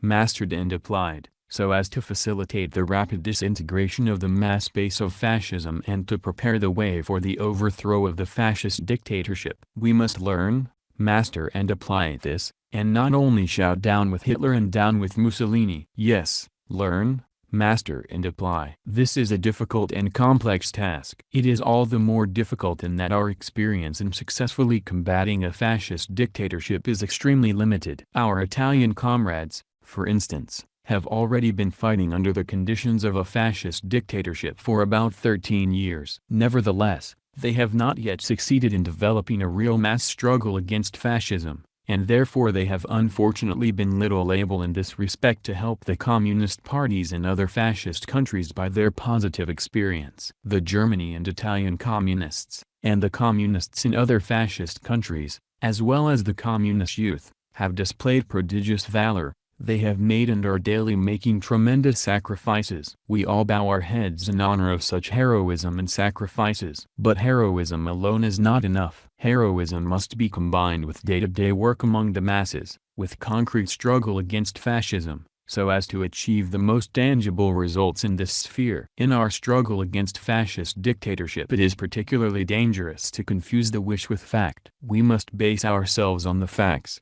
on the actual concrete situation. What is now the actual situation in Germany, for instance? The masses are becoming increasingly restless and disillusioned with the policy of the fascist dictatorship, and this even assumes the form of partial strikes and other actions. In spite of all its efforts, fascism has failed to win over politically the basic masses of the workers. It is losing even its former supporters, and will lose them more and more in the future. Nevertheless, we must realize that the workers who are convinced of the possibility of overthrowing the fascist dictatorship, and who are already prepared to fight for it actively, are still in the minority. They consist of us, the communists, and the revolutionary section of the social democratic workers. But the majority of the working people have not yet become aware of the real, concrete possibilities and methods of overthrowing this dictatorship, and still adopt a waiting attitude. This we must bear in mind when we outline our tasks in the struggle against fascism in Germany,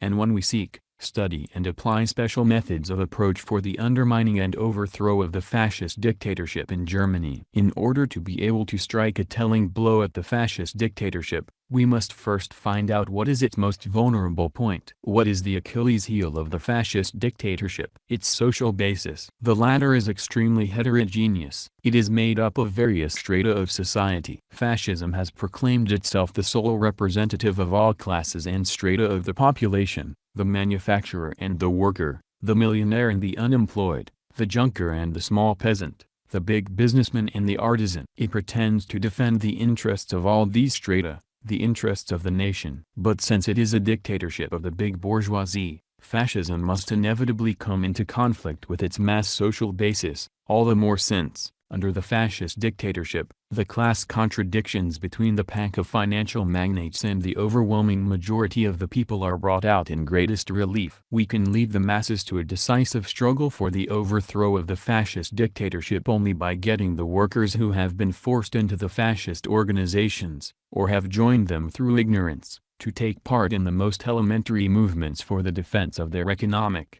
political and cultural interests. It is for this reason that the communists must work in these organizations, as the best champions of the day-to-day interests of the mass of members, bearing in mind that as the workers belonging to these organizations begin more and more frequently to demand their rights and defend their interests, they inevitably come into conflict with the fascist dictatorship. In defending the urgent and at first the most elementary interests of the working people in town and countryside, it is comparatively easier to find a common language not only with the conscious anti-fascists, but also with those of the working people who are still supporters of fascism, but are disillusioned and dissatisfied with its policy and are grumbling and seeking an occasion for expressing their discontent. In general, we must realize that all our tactics in countries with a fascist dictatorship must be of such a character as not to repulse the rank-and-file followers of fascism drawn from the working sections of society. We need not be dismayed, comrades, if the people mobilized around these day-to-day interests consider themselves either indifferent to politics or even followers of fascism. The important thing for us is to draw them into the movement,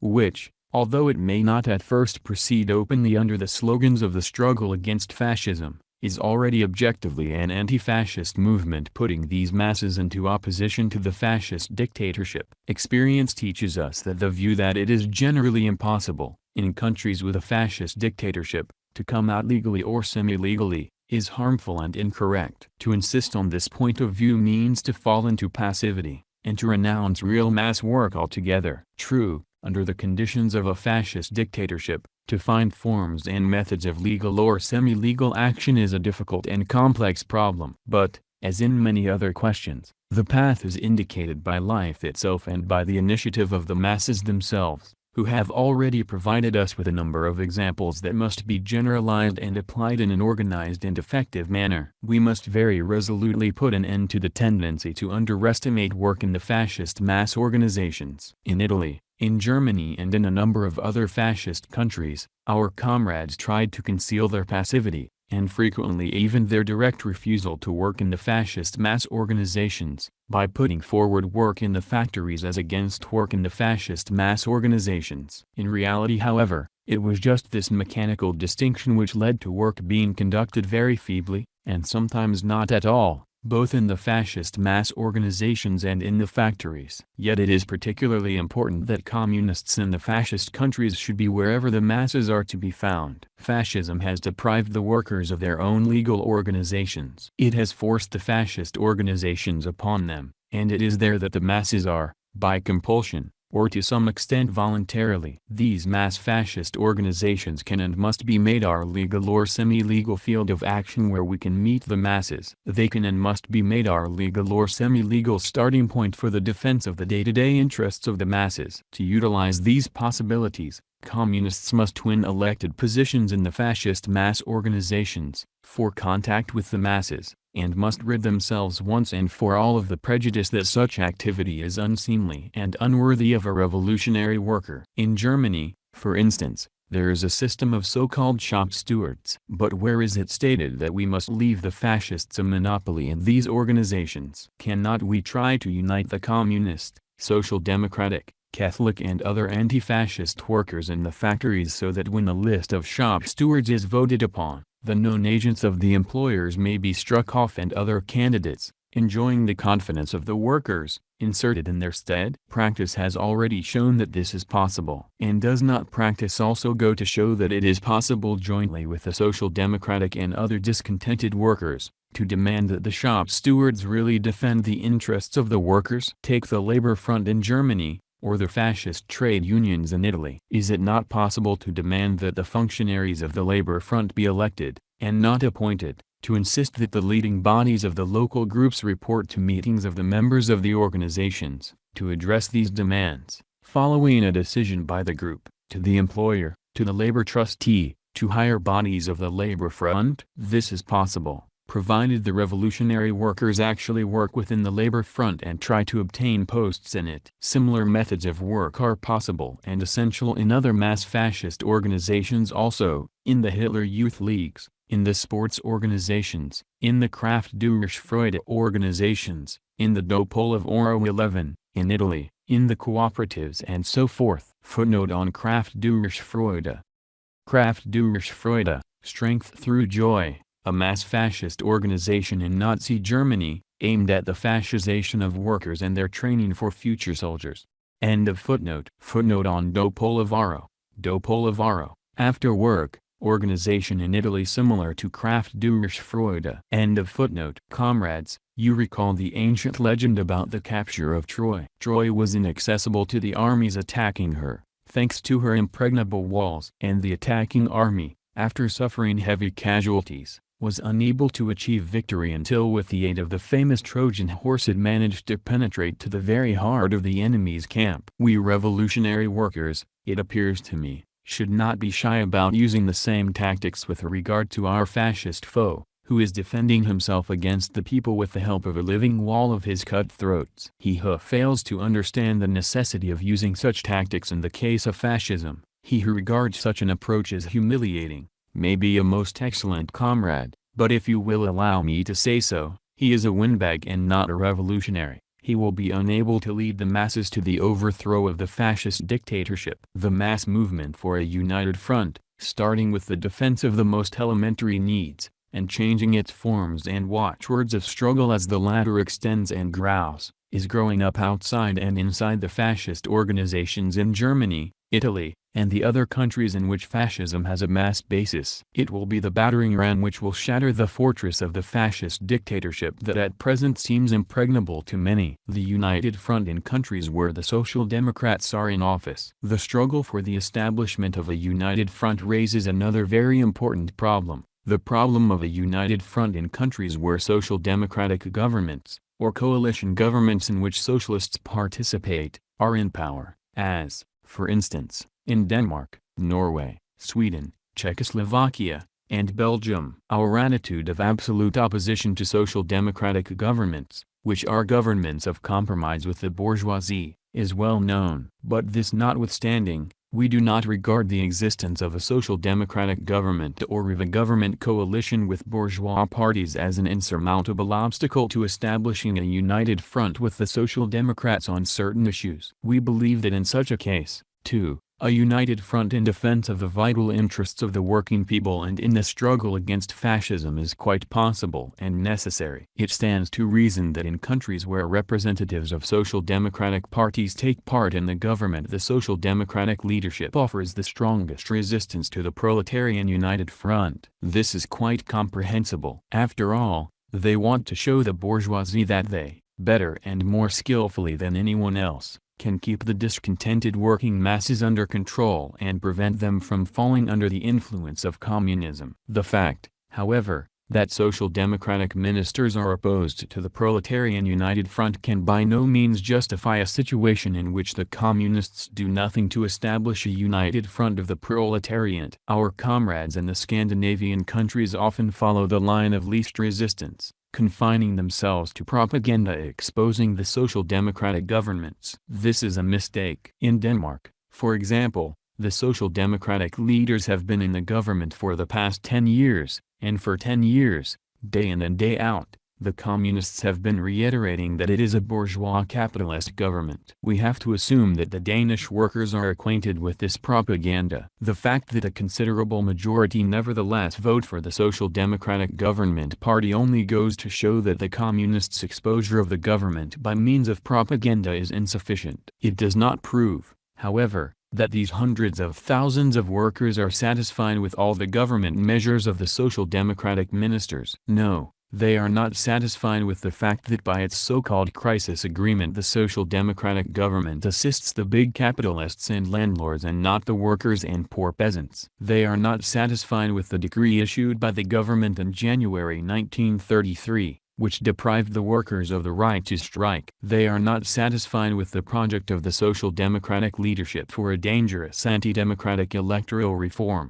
which would considerably reduce the number of deputies. I shall hardly be in error, comrades, if I state that 99% of the Danish workers do not approve of these political steps taken by the Social Democratic leaders and ministers. Is it not possible for the Communists to call upon the trade unions and Social Democratic organizations of Denmark to discuss some of these burning issues, to express their opinions on them and come out jointly for a proletarian united front with the object of obtaining the workers' demands? In October of last year, when our Danish comrades appealed to the trade unions to act against the reduction of unemployment relief and for the democratic rights of the trade unions, about 100 local trade union organizations joined the United Front. In Sweden a social democratic government is in power for the third time, but the Swedish Communists have for a long time abstained from applying the United Front tactics in practice. Why? Was it because they were opposed to the United Front? Of course not. They were in principle for a United Front,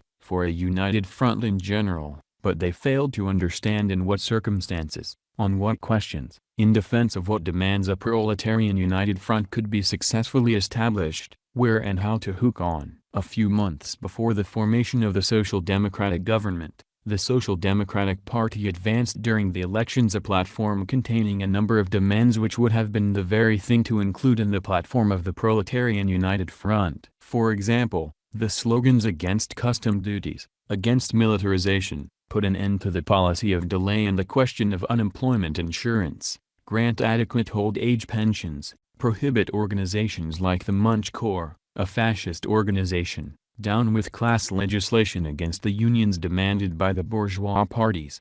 Over 1 million of the working people of Sweden voted in 1932 for these demands advanced by the Social Democrats, and welcomed in 1933 the formation of a social democratic government in the hope that now these demands would be realized. What could have been more natural in such a situation, and what would have been better suited the mass of the workers than an appeal of the Communist Party to all social democratic and trade union organizations to take joint action to secure these demands advanced by the Social Democratic Party? If we had succeeded in really mobilizing wide masses and in welding the Social Democratic and Communist workers' organizations into a united front to secure these demands of the Social Democrats themselves, there is no doubt that the working class of Sweden would have gained thereby. The Social Democratic ministers of Sweden, of course, would not have been very happy over it, for in that case the government would have been compelled to meet at least some of these demands. At any rate, what has happened now, when the government instead of abolishing has raised some of the duties, instead of restricting militarism has enlarged the military budget, and instead of rejecting all legislation directed against the trade unions has itself introduced such a bill in Parliament, would not have happened. True, on the last issue the Communist Party of Sweden carried through a good mass campaign in the spirit of the Proletarian United Front, with the result that in the end even the Social Democratic parliamentary faction felt constrained to vote against the government bill, and for the time being it has been voted down. The Norwegian Communists were right in calling upon the organizations of the Labour Party to organize joint May Day demonstrations and in putting forward a number of demands which in the main coincided with the demands contained in the election platform of the Norwegian Labour Party. Although this step in favor of a united front was poorly prepared and the leadership of the Norwegian Labour Party opposed it, United Front demonstrations took place in 30 localities. Formerly many communists used to be afraid it would be opportunism on their part if they did not counter every partial demand of the Social Democrats by demands of their own which were twice as radical. That was a naive mistake. If Social Democrats, for instance, demanded the dissolution of the fascist organizations. There was no reason why we should add, and the disbanding of the state police, a demand which would be expedient under different circumstances. We should rather tell the Social Democratic workers, we are ready to accept these demands of your party as demands of the Proletarian United Front and are ready to fight to the end for their realization. Let us join hands for the battle. In Czechoslovakia also certain demands advanced by the Czech and German Social Democrats, and by the reformist trade unions, can and should be utilized for establishing a united front of the working class. When the Social Democrats, for instance, demand work for the unemployed or the abolition of the laws restricting municipal self-government, as they have done ever since 1927, these demands should be made concrete in each locality, in each district, and a fight should be carried on hand in hand with the social democratic organizations for their actual realization. Or, when the Social Democratic parties thunder in general terms against the agents of fascism in the state apparatus, the proper thing to do is in each particular district to drag into the light of day the particular local fascist spokesman,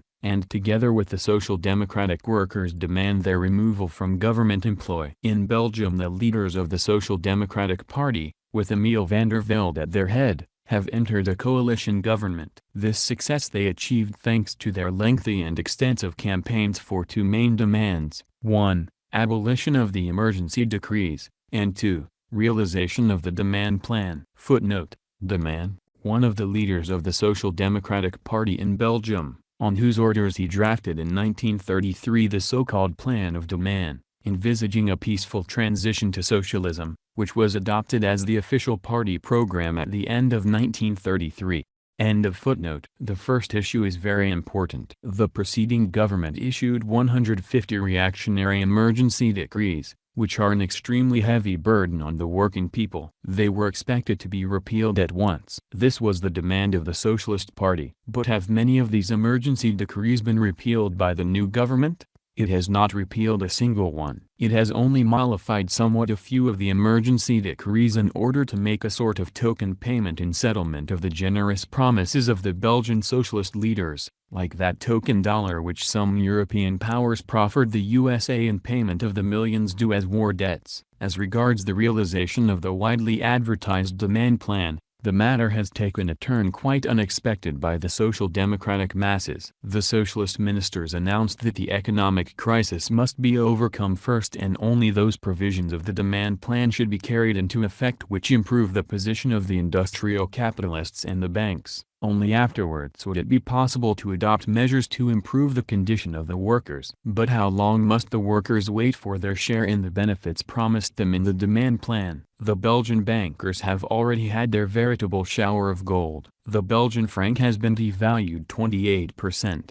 By this manipulation the bankers were able to pocket 4,500 million francs as their spoils at the expense of the wage earners and the savings of the small depositors. But how does this tally with the contents of the demand plan? Why, if we are to believe the letter of the plan, it promises to prosecute monopolist abuses and speculative manipulations. On the basis of the demand plan, the government has appointed a commission to supervise the banks. But the commission consists of bankers who can now gaily and light-heartedly supervise themselves. The demand plan also promises a number of other good things, such as a shorter working day, standardization of wages, a minimum wage, organization of an all-embracing system of social insurance, greater convenience in living conditions through new housing construction, and so forth. These are all demands which we communists can support. We should go to the labor organizations of Belgium and say to them, the capitalists have already received enough and even too much. Let us demand that the social democratic ministers now carry out the promises they made to the workers. Let us get together in a united front for the successful defense of our interests. Minister van der Velde,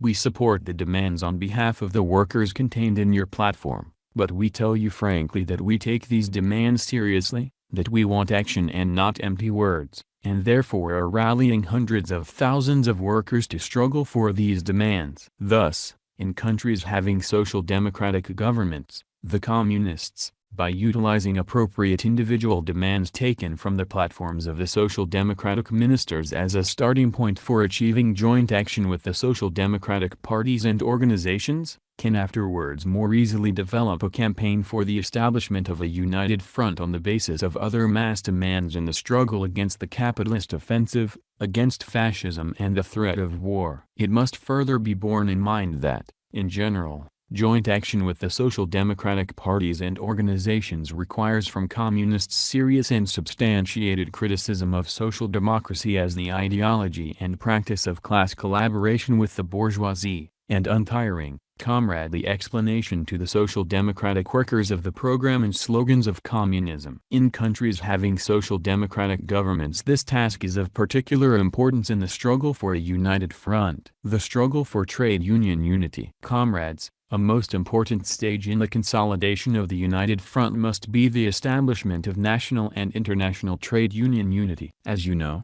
the splitting tactics of the reformist leaders were applied most virulently in the trade unions. The reason for this is clear. Here their policy of class collaboration with the bourgeoisie found its practical culmination directly in the factories, to the detriment of the vital interests of the working class. This, of course, gave rise to sharp criticism and resistance on the part of the revolutionary workers under the leadership of the communists. That is why the struggle between communism and reformism raged most fiercely in the trade unions. The more difficult and complicated the situation became for capitalism, the more reactionary was the policy of the leaders of the Amsterdam trade unions, the International Federation of Trade Unions, IFTU, based in Amsterdam, and the more aggressive their measures against all opposition elements within the trade unions. Even the establishment of the fascist dictatorship in Germany and the intensified capitalist offensive in all capitalist countries failed to diminish this aggressiveness. Is it not a characteristic fact that in 1933 alone, most disgraceful circulars were issued for the expulsion of communists and revolutionary workers from the trade unions in Great Britain,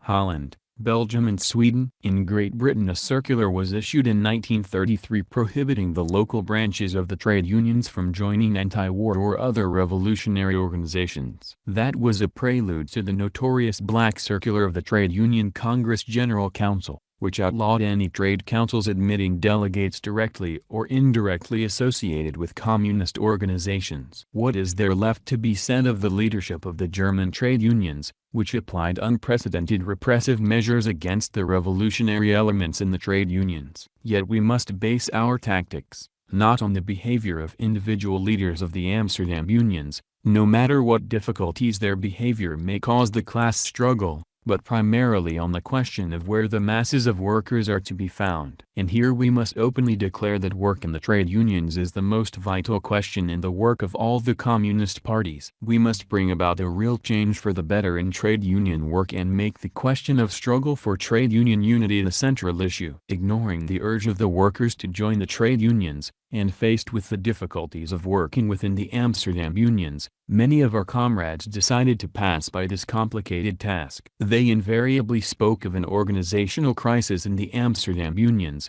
of the workers deserting the unions, but failed to notice that after some decline at the beginning of the world economic crisis, these unions later began to grow again. A peculiarity of the trade union movement has been precisely the fact that the attacks of the bourgeoisie on trade union rights, the attempts in a number of countries to coordinate the trade unions, Poland, Hungary, etc., the curtailment of social insurance, and the cutting of wages forced the workers, notwithstanding the lack of resistance on the part of the reformist trade union leaders, to rally still more closely around these unions, because the workers wanted and still want to see in the trade unions the militant champions of their vital class interests. This explains the fact that most of the Amsterdam unions, in France, Czechoslovakia, Belgium, Holland, Switzerland, Sweden, etc., have grown in membership during the last few years. The American Federation of Labor has also considerably increased its membership in the past 2 years. Had the German comrades better understood the problem of trade union work of which Comrade Thälmann spoke on many occasions,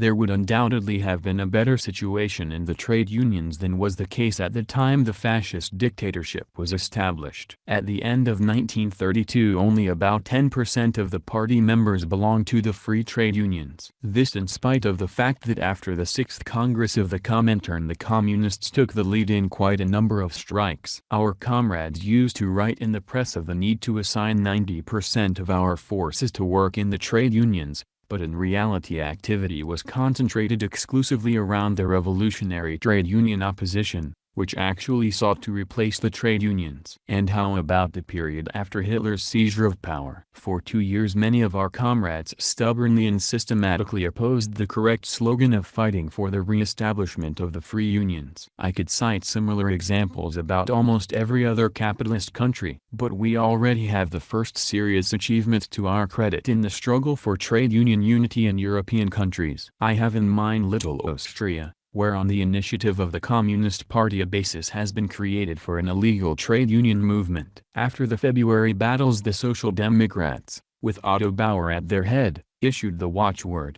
"The free unions can be re-established only after the downfall of fascism." The Communists applied themselves to the task of re-establishing the trade unions. Every phase of that work was a bit of the living united front of the Austrian proletariat. The successful re-establishment of the free trade unions in underground conditions was a serious blow to fascism. The Social Democrats were at the parting of the ways. Some of them tried to negotiate with the government. Others, seeing our successes, created their own parallel illegal trade unions. But there could be only one road, either capitulation to fascism, or towards trade union unity through joint struggle against fascism. Under mass pressure, the wavering leadership of the parallel unions created by the former trade union leaders decided to agree to amalgamation. The basis of this amalgamation is a reconcilable struggle against the offensive of capitalism and fascism and the guarantee of trade union democracy. We welcome this fact of the amalgamation of the trade unions,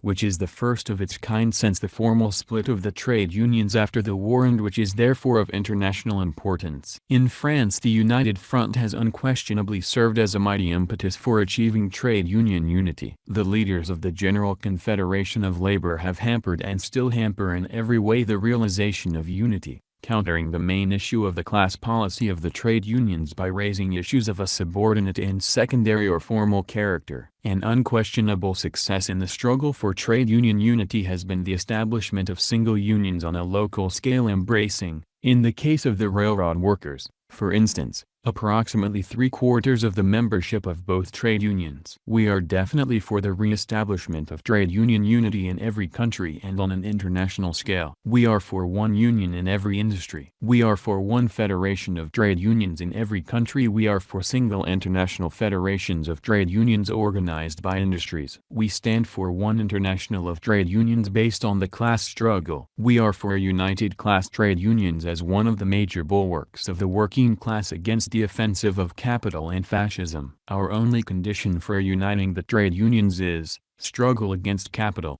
against fascism and for internal trade union democracy. Time does not wait. To us the question of trade union unity on a national as well as international scale is a question of the great task of uniting our class in mighty single trade union organizations against the class enemy. We welcome the fact that on the eve of May Day of this year the Red International of Labor Unions approached the Amsterdam International with the proposal to consider jointly the question of the terms, methods and forms of uniting the world trade union movement. The leaders of the Amsterdam International rejected that proposal, using the outworn pretext that unity in the trade union movement is possible only within the Amsterdam International, which, by the way, includes trade unions in only a part of the European countries. But the communists working in the trade unions must continue to struggle tirelessly for the unity of the trade union movement. The task of the Red Trade Unions and the RILU is to do all in their power to hasten the achievement of a joint struggle of all trade unions against the offensive of capital and fascism,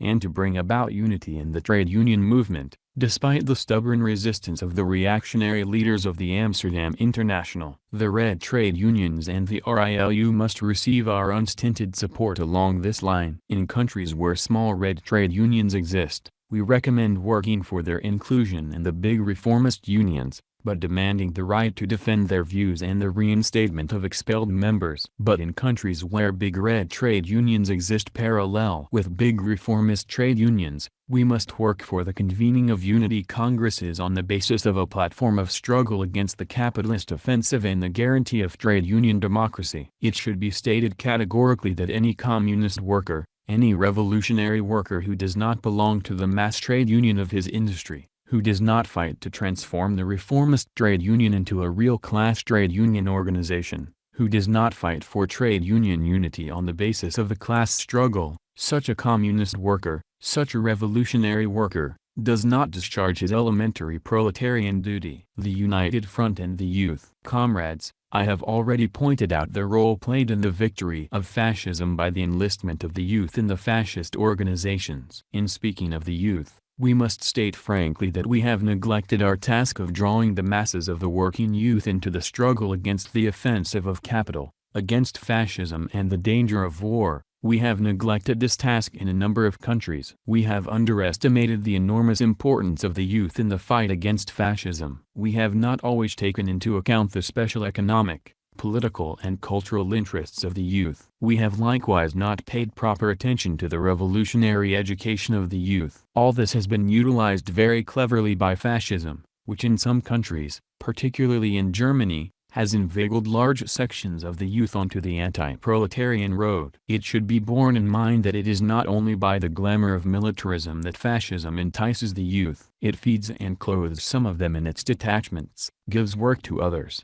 and even sets up so-called cultural institutions for the youth, trying in this way to imbue them with the idea that it really can and wants to feed, clothe, teach and provide work for the mass of the working youth. In a number of capitalist countries our young communist leagues are still mainly sectarian organizations divorced from the masses. Their fundamental weakness is that they still try to copy the communist parties, to copy their forms and methods of work, forgetting that the YCL is not a communist party of the youth. They do not take sufficient account of the fact that it is an organization with its own special tasks. Its methods and forms of work, education and struggle must be adapted to the actual level and needs of the youth. Our young communists have shown memorable examples of heroism in the fight against fascist violence and bourgeois reaction. But they still lack the ability to win the masses of the youth away from hostile influences by dint of stubborn concrete work, as is evident from the fact that they have not yet overcome their opposition to work in the fascist mass organizations, and that their approach to the socialist youth and other non-communist youth is not always correct. A great part of the responsibility for all this must be borne, of course, by the communist parties as well, for they ought to lead and support the YCL in its work. For the problem of the youth is not only a YCL problem, it is a problem for the whole communist movement. In the struggle for the youth, the communist parties and the YCL organizations must effect a genuine decisive change. The main task of the communist youth movement in capitalist countries is to advance boldly in the direction of bringing about a united front along the path of organizing and rallying the young generation of working people. The tremendous influence that even the first steps taken in this direction exert on the revolutionary movement of the youth is shown by the examples of France and the United States during the recent past. It was sufficient in these countries to proceed to apply the United Front for considerable successes to be immediately achieved. In the sphere of the International United Front,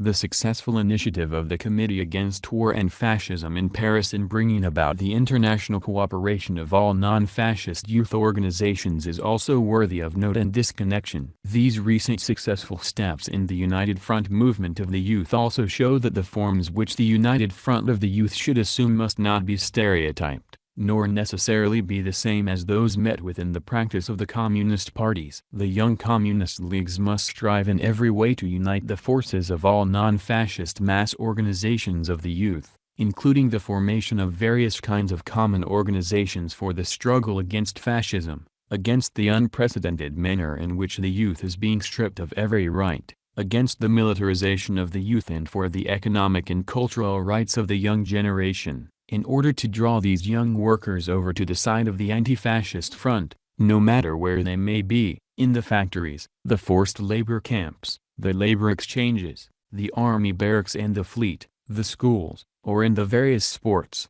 cultural or other organizations. In developing and strengthening the YCL, our YCL members must work for the formation of anti-fascist associations of the Communist and Socialist Youth Leagues on a platform of class struggle. The United Front and Women Comrades work among working women, among women workers, unemployed women, peasant women and housewives, has been underestimated no less than work among the youth. While fascism exacts most of all from youth, it enslaves women with particular ruthlessness and cynicism, playing on the innermost feelings of the mother, housewife, the single working woman, uncertain of the morrow. Fascism, posing as a benefactor, throws the starving family a few beggarly scarps, trying in this way to stifle the bitterness aroused, particularly among the working women by the unprecedented slavery which fascism brings them. It drives working women out of industry, forcibly sends needy girls into the country, dooming them to the position of unpaid servants of rich farmers and landlords. While promising women a happy home and family life, it drives women to prostitution more than any other capitalist regime. Communists,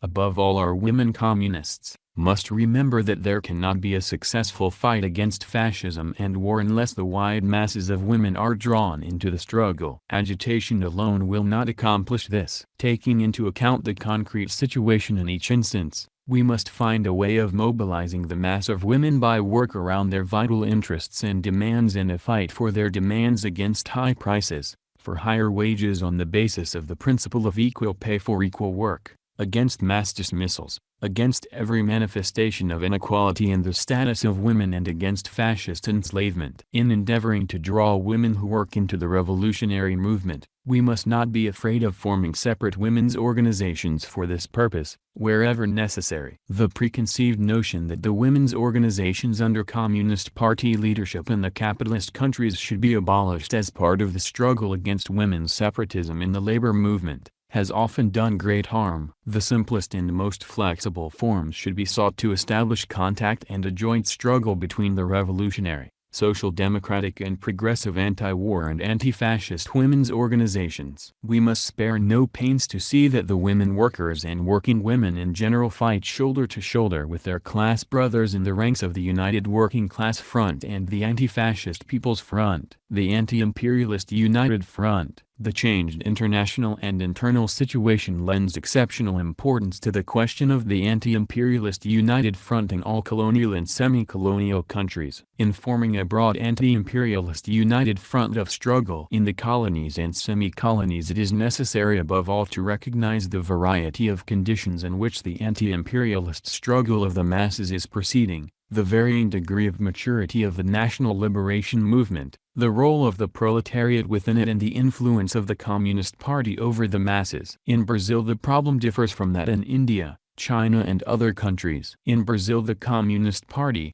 having laid a correct foundation for the development of the United Anti-Imperialist Front by the establishment of the National Liberation Alliance, must make every effort to extend this front by drawing into it first and foremost the many millions of the peasantry, leading up to the formation of units of a People's Revolutionary Army, completely devoted to the revolution and to the establishment of a government of the National Liberation Alliance. Footnote on National Liberation Alliance. The National Liberation Alliance, a mass anti-fascist organization formed at the beginning of 1935 in Brazil by progressive political parties and organizations headed by the Communist Party, defeated in an armed struggle against reaction in November 1935.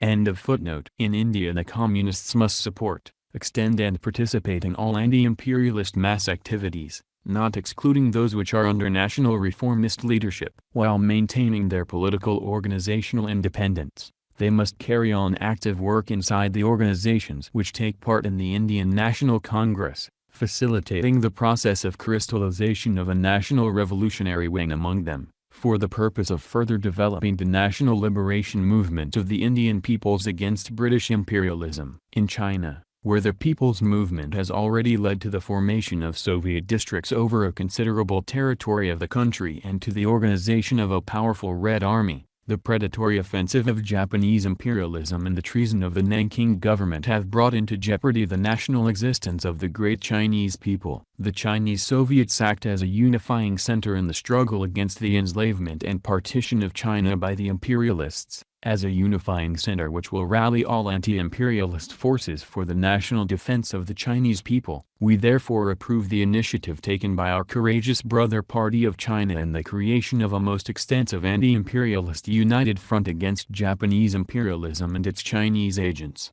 jointly with all those organized forces existing on the territory of China which are ready to wage a real struggle for the salvation of their country and their people. I am sure that I express the sentiments and thoughts of our entire Congress in saying that we send our warmest fraternal greetings, in the name of the revolutionary proletariat of the whole world, to all the Soviets in China, to the Chinese revolutionary people. We send our ardent fraternal greetings to the heroic Red Army of China, tried in 1,000 battles. And we assure the Chinese people of our firm resolve to support its struggle for its complete liberation from all imperialist robbers and their Chinese henchmen. A united front government. Comrades, we have taken a bold, resolute course towards the united front of the working class, and are ready to carry it out with full consistency. If we communists are asked whether we advocate the united front only in the fight for partial demands, or whether we are prepared to share the responsibility even when it will be a question of forming a government on the basis of the united front,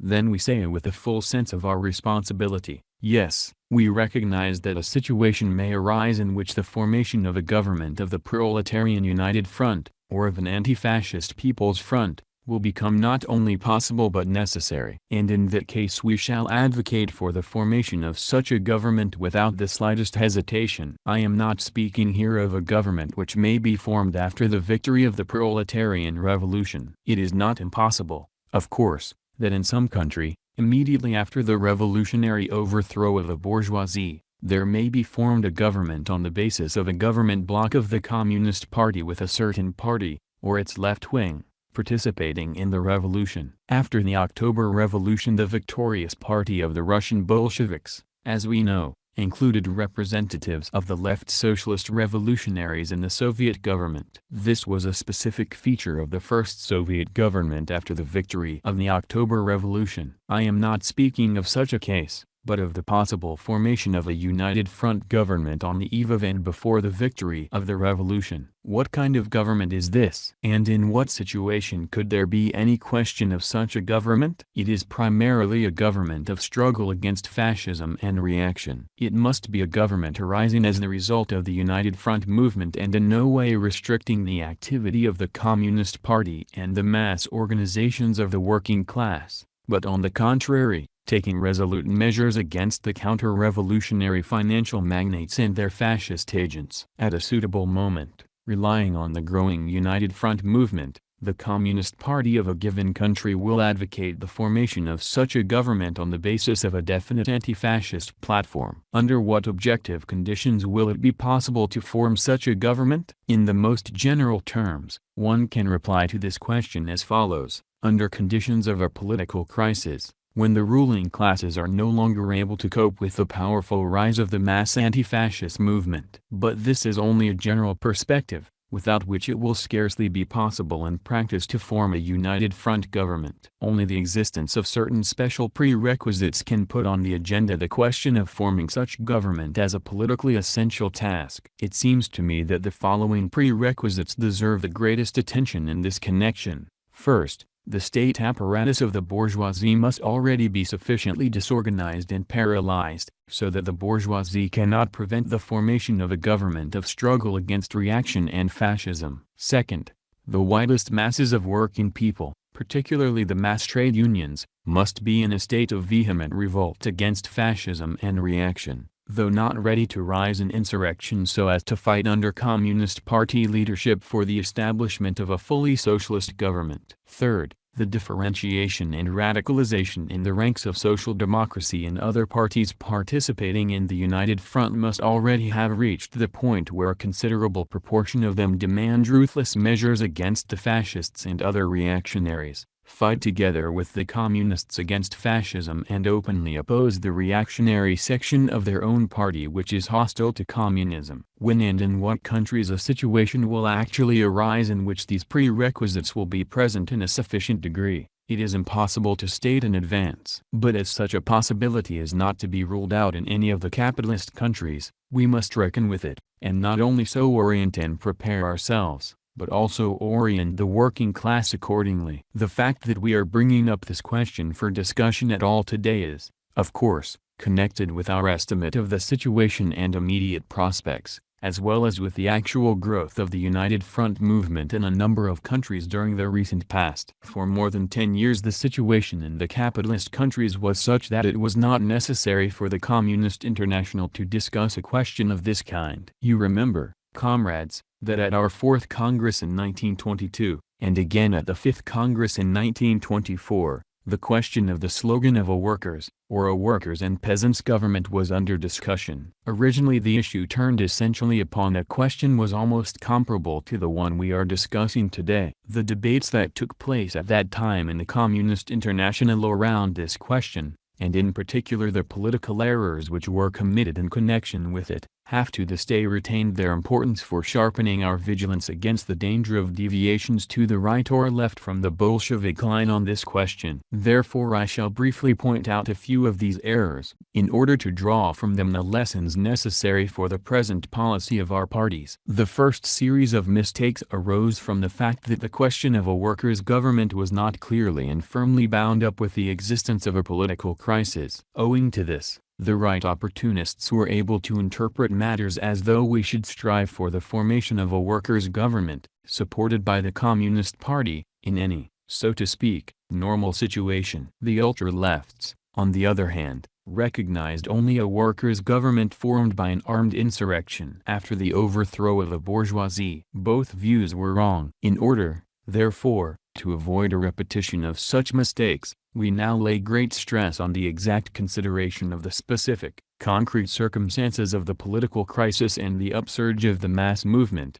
in which the formation of a united front government may prove possible and politically necessary. The second series of errors arose from the fact that the question of a workers' government was not bound up with the development of a militant mass united front movement of the proletariat. Thus the right opportunists were able to distort the question, reducing it to the unprincipled tactics of forming blocs with social democratic parties on the basis of purely parliamentary combinations. The ultra-lefts, on the contrary, shrieked, "No coalitions with counter-revolutionary social democrats," considering all social democrats as essentially counter-revolutionary. Both were wrong, and we now emphasize, on the one hand, that we are not in the least anxious for a workers' government that would be nothing more nor less than an enlarged social democratic government. We even prefer not to use the term workers' government, and speak of a united front government, which in political character is something absolutely different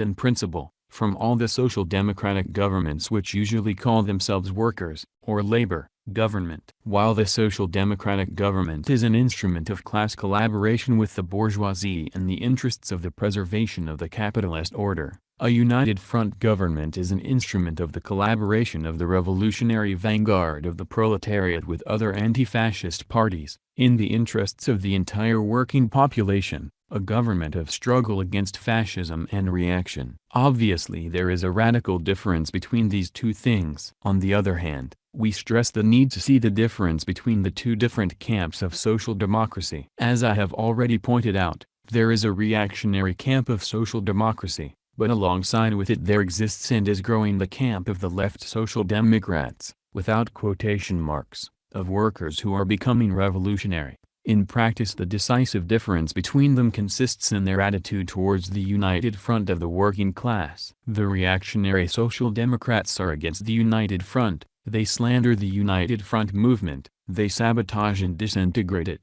as it undermines their policy of compromise with the bourgeoisie. The left social democrats are for the united front, they defend, develop and strengthen the united front movement. Inasmuch as this united front movement is a militant movement against fascism and reaction, it will be a constant driving force, impelling the united front government to struggle against the reactionary bourgeoisie. The more powerful this mass movement, the greater the force with which it can back the government in combating the reactionaries. And the better this mass movement will be organized from below, the wider the network of non-party class organs of the united front in the factories, among the unemployed, in the workers' districts, among the people of town and country, the greater will be the guarantee against a possible degeneration of the policy of the United Front government. The third series of mistaken views which came to light during our former debates touched precisely on the practical policy of the workers' government. The right opportunists considered that a workers' government ought to keep within the framework of bourgeois democracy, and consequently ought not to take any steps going beyond this framework. The ultra-lefts, on the other hand, in practice refused to make any attempt to form a united front government. In 1923 Saxony and Thuringia presented a clear picture of a right opportunist workers' government in action. The entry of the Communists into the workers' government of Saxony jointly with the left Social Democrats, Zegner Group, was no mistake in itself. On the contrary, the revolutionary situation in Germany fully justified this step. But in taking part in the government, the Communists should have used their positions primarily for the purpose of arming the proletariat. This they did not do. They did not even requisition a single apartment of the rich, although the housing shortage among the workers was so great that many of them with their wives and children were still without a roof over their heads. They also did nothing to organize the revolutionary mass movement of the workers. They behaved in general like ordinary parliamentary ministers within the framework of bourgeois democracy. As you know, this was the result of the opportunist policy of Brandler and his adherents. The result was such bankruptcy that to this day we have to refer to the government of Saxony as the classical example of how revolutionaries should not behave when in office. Comrades, we demand an entirely different policy from the United Front government. We demand that it should carry out definite and fundamental revolutionary demands required by the situation. For instance, control of production, control of the banks, disbanding of the police and its replacement by an armed workers' militia, etc. 15 years ago Lenin called upon us to focus all our attention on searching out forms of transition or approach to the proletariat revolution. It may be that in a number of countries the United Front government will prove to be one of the most important transitional forms. Left doctrinaires have always avoided this precept of Lenin's. Like the narrow-minded propagandists that they were, they spoke only of aims, without ever worrying about forms of transition. The right opportunists, on the other hand, have tried to establish a special democratic intermediate stage lying between the dictatorship of the bourgeoisie and the dictatorship of the proletariat, for the purpose of instilling into the workers the illusion of a peaceful parliamentary passage from the one dictatorship to the other. This fictitious intermediate stage they have also called transitional form, and even quoted Lenin's words. But this piece of swindling was not difficult to expose, for Lenin spoke of the form of transition and approach to the proletarian revolution, that is, to the overthrow of the bourgeois dictatorship, and not of some transitional form between the bourgeois and the proletarian dictatorship. Why did Lenin attach such exceptionally great importance to the form of transition to the proletarian revolution? Because he had in mind the fundamental law of all great revolutions, the law that for the masses propaganda and agitation alone cannot take the place of their own political experience, when it is a question of attracting really broad masses of the working people to the side of the revolutionary vanguard, without which a victorious struggle for power is impossible. It is a common mistake of a leftist character to imagine that as soon as a political, or revolutionary, crisis arises, it is enough for the communist leaders to put forth the slogan of revolutionary insurrection, and the broad masses will follow them. No, even in such a crisis the masses are by no means always ready to do so. We saw this in the case of Spain. To help the millions to master as rapidly as possible, through their own experience, what they have to do, where to find a radical solution, and what party is worthy of their confidence, these among others are the purposes for which both transitional slogans and special forms of transition or approach to the proletarian revolution are necessary. Otherwise the great mass of the people, who are under the influence of petty bourgeois democratic illusions and traditions, may waver even when there is a revolutionary situation, may procrastinate and stray, without finding the road to revolution, and then come under the axe of the fascist executioners. That is why we indicate the possibility of forming an anti-fascist united front government in the conditions of a political crisis. Insofar as such a government will really prosecute the struggle against the enemies of the people, and give a free hand to the working class and the Communist Party, we Communists shall accord it our unstinted support. and as soldiers of the revolution shall take our place in the first line of fire. But we state frankly to the masses,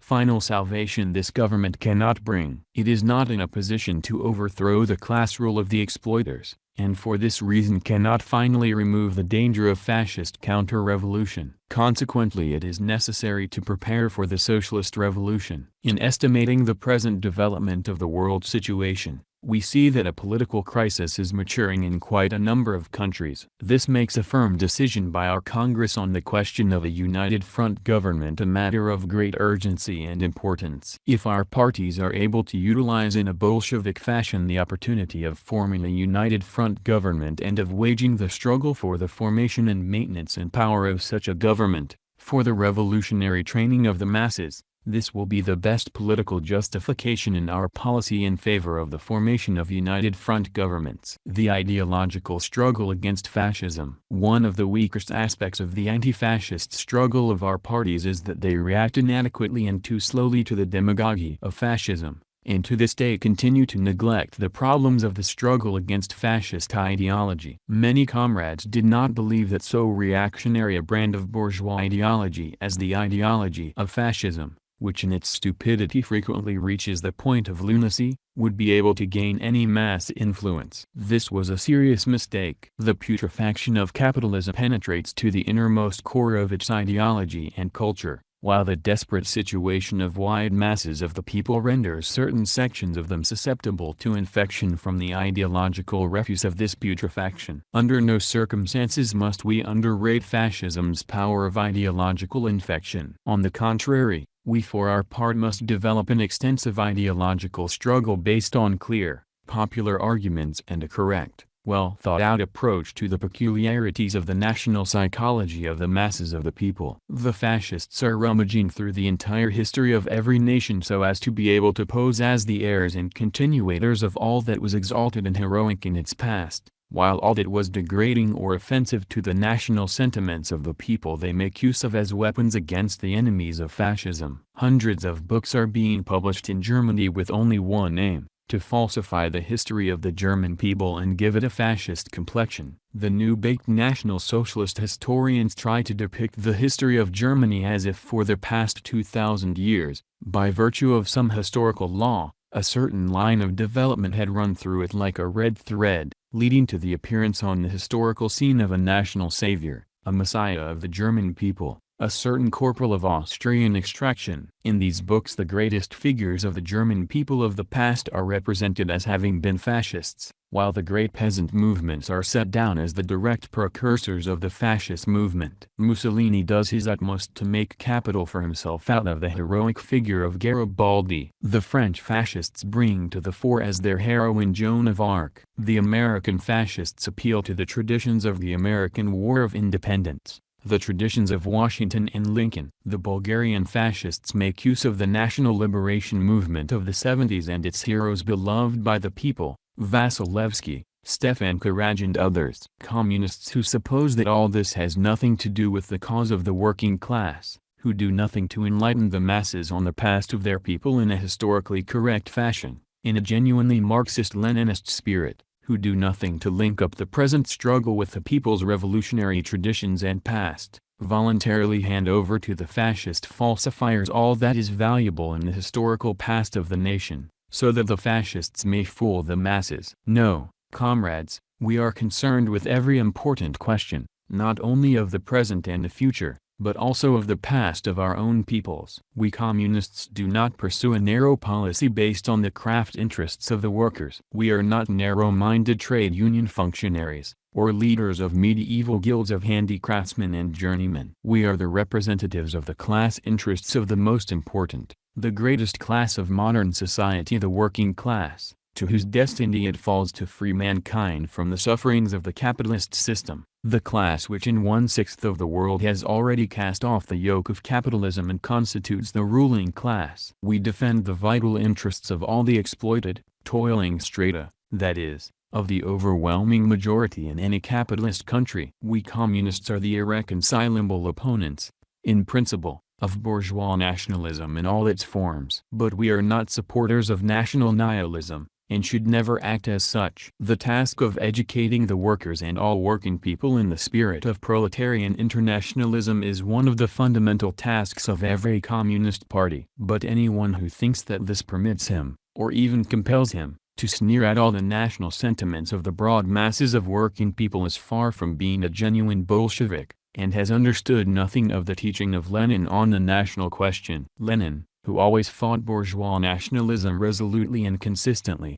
gave us an example of the correct approach to the problem of national sentiments in his article on the national pride of the Great Russians written in 1914. He wrote, quote, "Are we class-conscious Great Russian proletarians impervious to the feeling of national pride? Certainly not. We love our language and our motherland. We, more than any other group, are working to raise its laboring masses, i.e., 9/10 of its population, to the level of intelligent Democrats and Socialists. We, more than anybody, are grieved to see and feel to what violence, oppression and mockery our beautiful motherland is being subjected by the Tsarist hangmen, the nobles and the capitalists. We are proud of the fact that those acts of violence met with resistance in our midst, in the midst of the Great Russians, that this midst brought forth Radisev, the Decembrists, the intellectual revolutionaries of the 70s. That in 1905 the Great Russian working class created a powerful revolutionary party of the masses.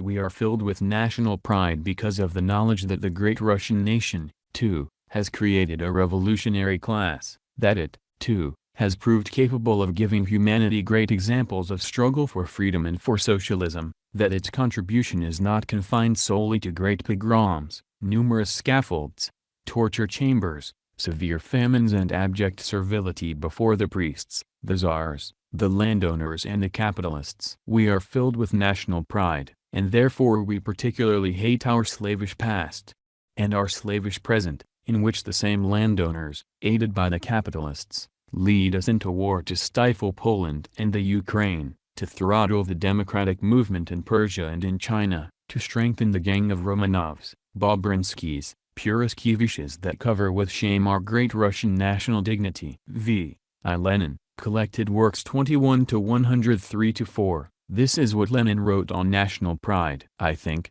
comrades, that when at the Reichstag fire trial the fascists tried to slander the Bulgarians as a barbarous people, I was not wrong in taking up the defense of the national honor of the working masses of the Bulgarian people, who are struggling heroically against the fascist usurpers, the real barbarians and savages, nor was I wrong in declaring that I had no cause to be ashamed of being a Bulgarian, but that, on the contrary, I was proud of being a son of the heroic Bulgarian working class. Comrades, proletarian internationalism must, so to speak, acclimatize itself in each country in order to strike deep roots in its native land. National forms of the proletarian class struggle and of the labor movement in the individual countries are in no contradiction to proletarian internationalism. On the contrary, it is precisely in these forms that the international interests of the proletariat can be successfully defended. It goes without saying that it is necessary everywhere and on all occasions to expose before the masses and prove to them concretely that the fascist bourgeoisie, on the pretext of defending general national interests, is conducting its selfish policy of oppressing and exploiting its own people,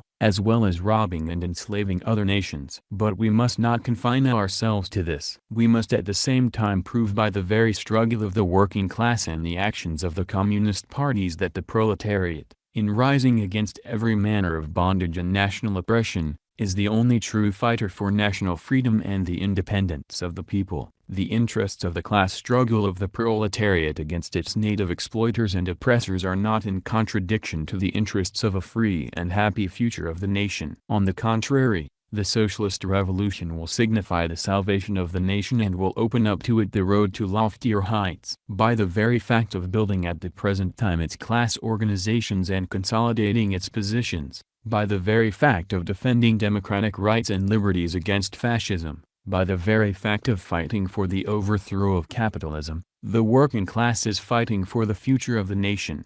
The revolutionary proletariat is fighting to save the culture of the people, to liberate it from the shackles of decaying monopoly capitalism, from barbarous fascism, which is laying violent hands on it.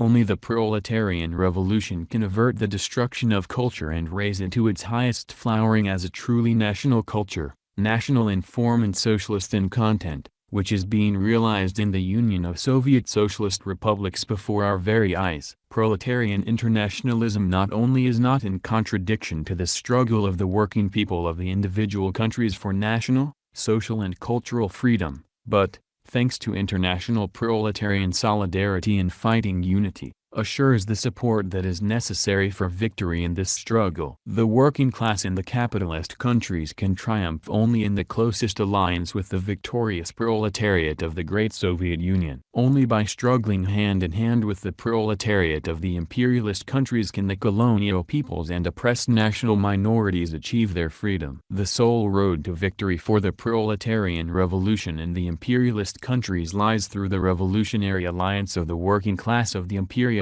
countries with the national liberation movement in the colonies and dependent countries, because, as Marx taught us, no nation can be free if it oppresses other nations. Communists belonging to an oppressed, dependent nation cannot combat chauvinism successfully among the people of their own nation if they do not at the same time show in practice, in the mass movement, that they actually struggle for the liberation of their nation from the alien yoke. And again, on the other hand, the communists of an oppressing nation cannot do what is necessary to educate the working masses of their nation in the spirit of internationalism without waging a resolute struggle against the oppressive policy of their own bourgeoisie, for the right of complete self-determination for the nations kept in bondage by it. If they do not do this, they likewise do not make it easier for the working people of the oppressed nation to overcome their nationalist prejudices. If we act in this spirit, if in all our mass work we prove convincingly that we are free of both national nihilism and bourgeois nationalism, then and only then shall we be able to wage a really successful struggle against the jingo demagogy of the fascists. That is the reason why a correct and practical application of the Leninist national policy is of such paramount importance. It is unquestionably an essential preliminary condition for a successful struggle against chauvinism, this main instrument of ideological influence of the fascists upon the masses. 3. Consolidation of the Communist parties and the struggle for political unity of the proletariat. Comrades, in the struggle to establish a united front, the importance of the leading role of the Communist Party increases extraordinarily. Only the Communist Party is at bottom the initiator, the organizer and the driving force of the united front of the working class. The Communist parties can ensure the mobilization of the broadest masses of working people for a united struggle against fascism and the offensive of capital only if they strengthen their own ranks in every respect, if they develop their initiative, pursue a Marxist-Leninist policy and apply correct, flexible tactics which take into account the actual situation and alignment of class forces. 3. Consolidation of the Communist parties. In the period between the 6th and 7th Congress, our parties in the capitalist countries have undoubtedly grown in stature and have been considerably steeled. But it would be a most dangerous mistake to rest content with this achievement. The more the united front of the working class extends, the more will new, complex problems arise before us and the more will it be necessary for us to work on the political and organizational consolidation of our parties. The united front of the proletariat brings to the fore an army of workers who will be able to carry out their mission if this army is headed by a leading force that will point out its aims and paths. This leading force can only be a strong proletarian, revolutionary party. If we communists exert every effort to establish a united front, we do this not for the narrow purpose of recruiting new members for the communist parties, but we must strengthen the communist parties in every way and increase their membership for the very reason that we seriously want to strengthen the united front. The strengthening of the communist parties is not a narrow party concern but the concern of the entire working class. The unity, revolutionary solidarity and fighting preparedness of the communist parties constitute a most valuable capital which belongs not only to us but to the whole working class. We have combined and shall continue to combine our readiness to march jointly with the social democratic parties and organizations to the struggle against fascism with an irreconcilable struggle against social democracy as the ideology and practice of compromise with the bourgeoisie, and consequently also against any penetration of this ideology into our own ranks. In boldly and resolutely carrying out the policy of the united front, We meet in our own ranks with obstacles which we must remove at all costs in the shortest possible time. After the 6th Congress of the Communist International, a successful struggle was waged in all communist parties of the capitalist countries against any tendency towards an opportunist adaptation to the conditions of capitalist stabilization and against any infection with reformist and legalist illusions. Our parties purged their ranks of various kinds of right opportunists, thus strengthening their Bolshevik unity and fighting capacity. Less successful, and frequently entirely lacking, was the fight against sectarianism. Sectarianism no longer manifested itself in primitive, open forms, as in the first years of the existence of the Communist International, but, under cover of a formal recognition of the Bolshevik theses, hindered the development of a Bolshevik mass policy. In our day this is often no longer an infantile disorder, as Lenin wrote, but a deeply rooted vice, which must be shaken off or it will be impossible to solve the problem of establishing the united front of the proletariat and of leading the masses from the positions of reformism to the side of revolution. In the present situation sectarianism, self-satisfied sectarianism, as we designate it in the draft resolution, more than anything else impedes our struggle for the realization of the united front. Sectarianism, satisfied with its doctrinaire narrowness, its divorce from the real life of the masses, satisfied with its simplified methods of solving the most complex problems of the working class movement on the basis of stereotyped schemes, sectarianism which professes to know all and considers it superfluous to learn from the masses, from the lessons of the labor movement, in short, sectarianism, to which as they say, mountains are mere stepping stones. Self-satisfied sectarianism will not and cannot understand that the leadership of the working class by the Communist Party does not come of itself. The leading role of the Communist Party in the struggles of the working class must be won. For this purpose it is necessary, not to rant about the leading role of the Communists, but to earn and win the confidence of the working masses by everyday mass work and a correct policy. This will be possible only if in our political work we Communists seriously take into account the actual level of the class consciousness of the masses, the degree to which they have become revolutionized, if we soberly appraise the actual situation, not on the basis of our wishes but on the basis of the actual state of affairs. Patiently, step by step, we must make it easier for the broad masses to come over to the communist position. We ought never to forget the words of Lenin,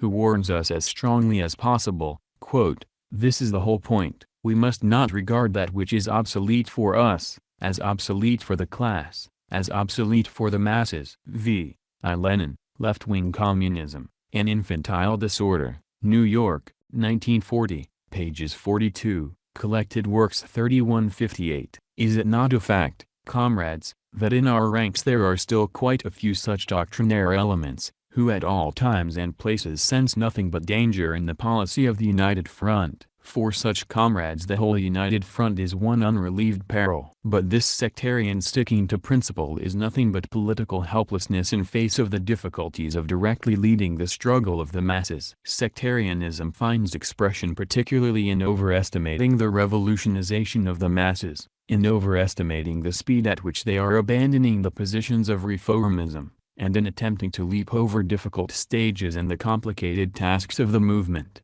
In practice, methods of leading the masses have frequently been replaced by the methods of leading a narrow party group. The strength of the traditional tie-up between the masses and their organizations and leaders was underestimated, and when the masses did not break off these connections, immediately the attitude taken toward them was just as harsh as that adopted toward their reactionary leaders. Tactics and slogans have tended to become stereotyped for all countries, the special features of the actual situation in each individual country being left out of account. The necessity of stubborn struggle in the very midst of the masses themselves to win their confidence has been ignored. The struggle for the partial demands of the workers and work in the reformist trade unions and fascist mass organizations have been neglected. The policy of the United Front has frequently been replaced by bare appeals and abstract propaganda. In no less a degree have sectarian views hindered the correct selection of people, the training and developing of cadres connected with the masses,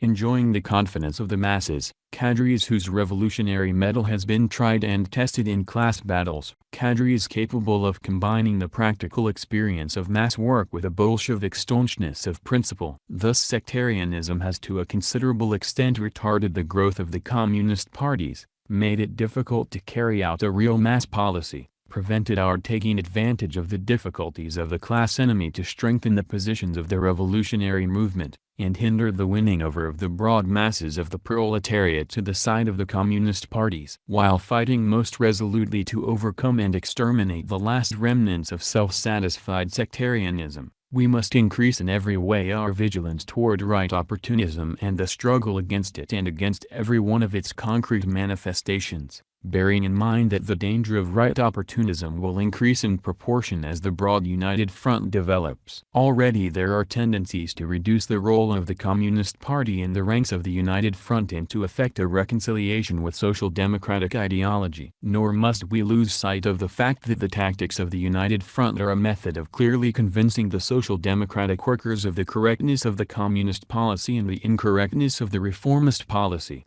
and that they are not a reconciliation with social democratic ideology and practice. A successful struggle to establish the United Front imperatively demands constant struggle in our ranks against tendencies to depreciate the role of the party, against legalist illusions, against reliance on spontaneity and automatism, both in liquidating fascism and in implementing the United Front against the slightest vacillation at the moment of decisive action. Political unity of the working class. Comrades, the development of the United Front of joint struggle of the communist and social democratic workers against fascism and the offensive of capital also brings to the fore the question of political unity, of a single political mass party of the working class. The social democratic workers are becoming more and more convinced by experience that the struggle against the class enemy demands unity of political leadership, inasmuch as duality in leadership impedes the further development and reinforcement of the joint struggle of the working class. The interests of the class struggle of the proletariat and the success of the proletarian revolution make it imperative that there be a single party of the proletariat in each country. Of course, it is not so easy or simple to achieve this. It requires stubborn work and struggle and is bound to be a more or less lengthy process. The communist parties,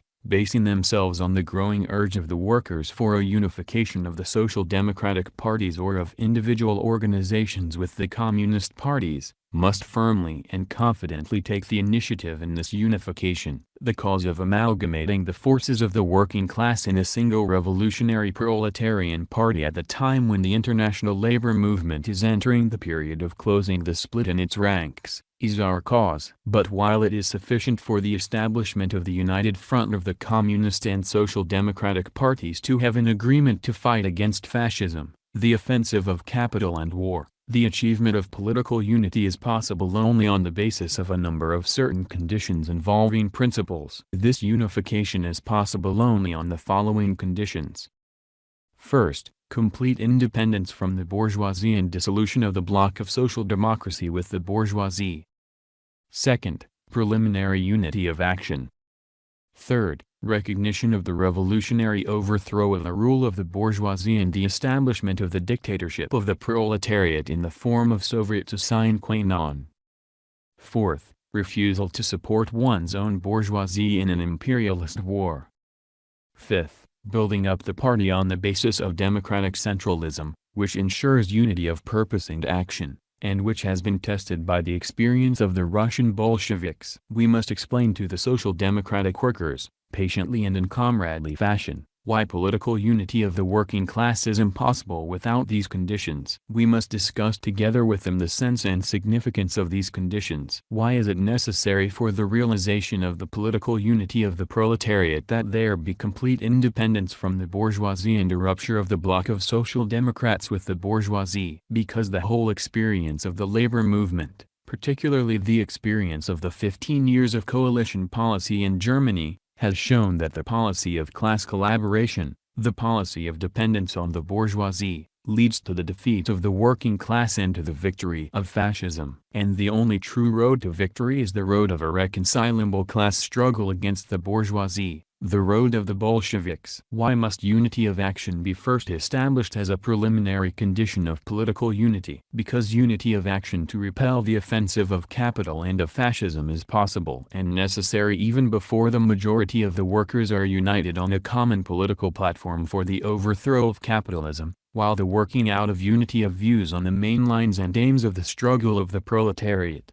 without which a unification of the parties is impossible, requires a more or less extended period of time, and unity of views is worked out best of all in joint struggle against the class enemy already today. To propose to unite at once instead of forming a united front means to place the cart before the horse and to imagine that the cart will then move ahead. Precisely for the reason that for us the question of political unity is not a maneuver, as it is for many social democratic leaders, we insist on the realization of unity of action as one of the most important stages in the struggle for political unity. Why is it necessary to recognize the necessity of the revolutionary overthrow of the bourgeoisie and the setting up of the dictatorship of the proletariat in the form of Soviet power? Because the experience of the victory of the Great October Revolution, on the one hand and, on the other, the bitter lessons learned in Germany, Austria and Spain during the entire post-war period have confirmed once more that the victory of the proletariat is possible only by means of the revolutionary overthrow of the bourgeoisie, and that the bourgeoisie would rather drown the labor movement in a sea of blood than allow the proletariat to establish socialism by peaceful means. The experience of the October Revolution has demonstrated patently that the basic content of the proletarian revolution is the question of the proletarian dictatorship,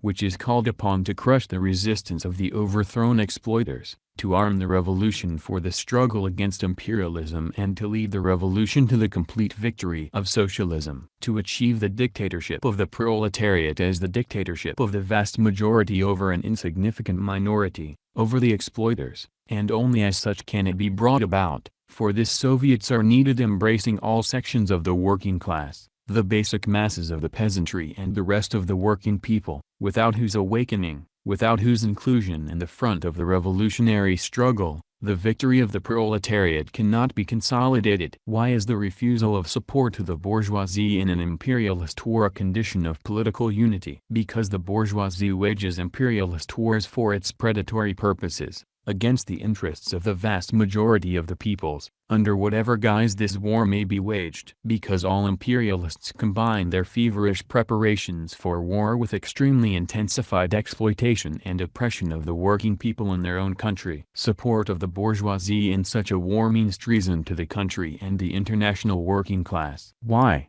finally, is the building of the party on the basis of democratic centralism a condition of unity? Because only a party built on the basis of democratic centralism can ensure unity of purpose and action, can lead the proletariat to victory over the bourgeoisie, which has at its disposal so powerful a weapon as the centralized state apparatus. The application of the principle of democratic centralism has stood the splendid historical test of the experience of the Russian Bolshevik Party, the party of Lenin. This explains why it is necessary to strive for political unity on the basis of the conditions indicated. We are for the political unity of the working class. Therefore, we are ready to collaborate most closely with all social democrats who are for the united front and sincerely support unity on the above-mentioned principles. But precisely because we are for unity, we shall struggle resolutely against all left demagogues who try to make use of the disillusionment of the social democratic workers to create new socialist parties or internationals directed against the communist movement, and thus keep deepening the split in the working class. We welcome the growing efforts among social democratic workers for a united front with the communists. In this fact we see a growth of their revolutionary consciousness and a beginning of the healing of the split in the working class. Being of the opinion that unity of action is a pressing necessity and the truest road to the establishment of the political unity of the proletariat as well,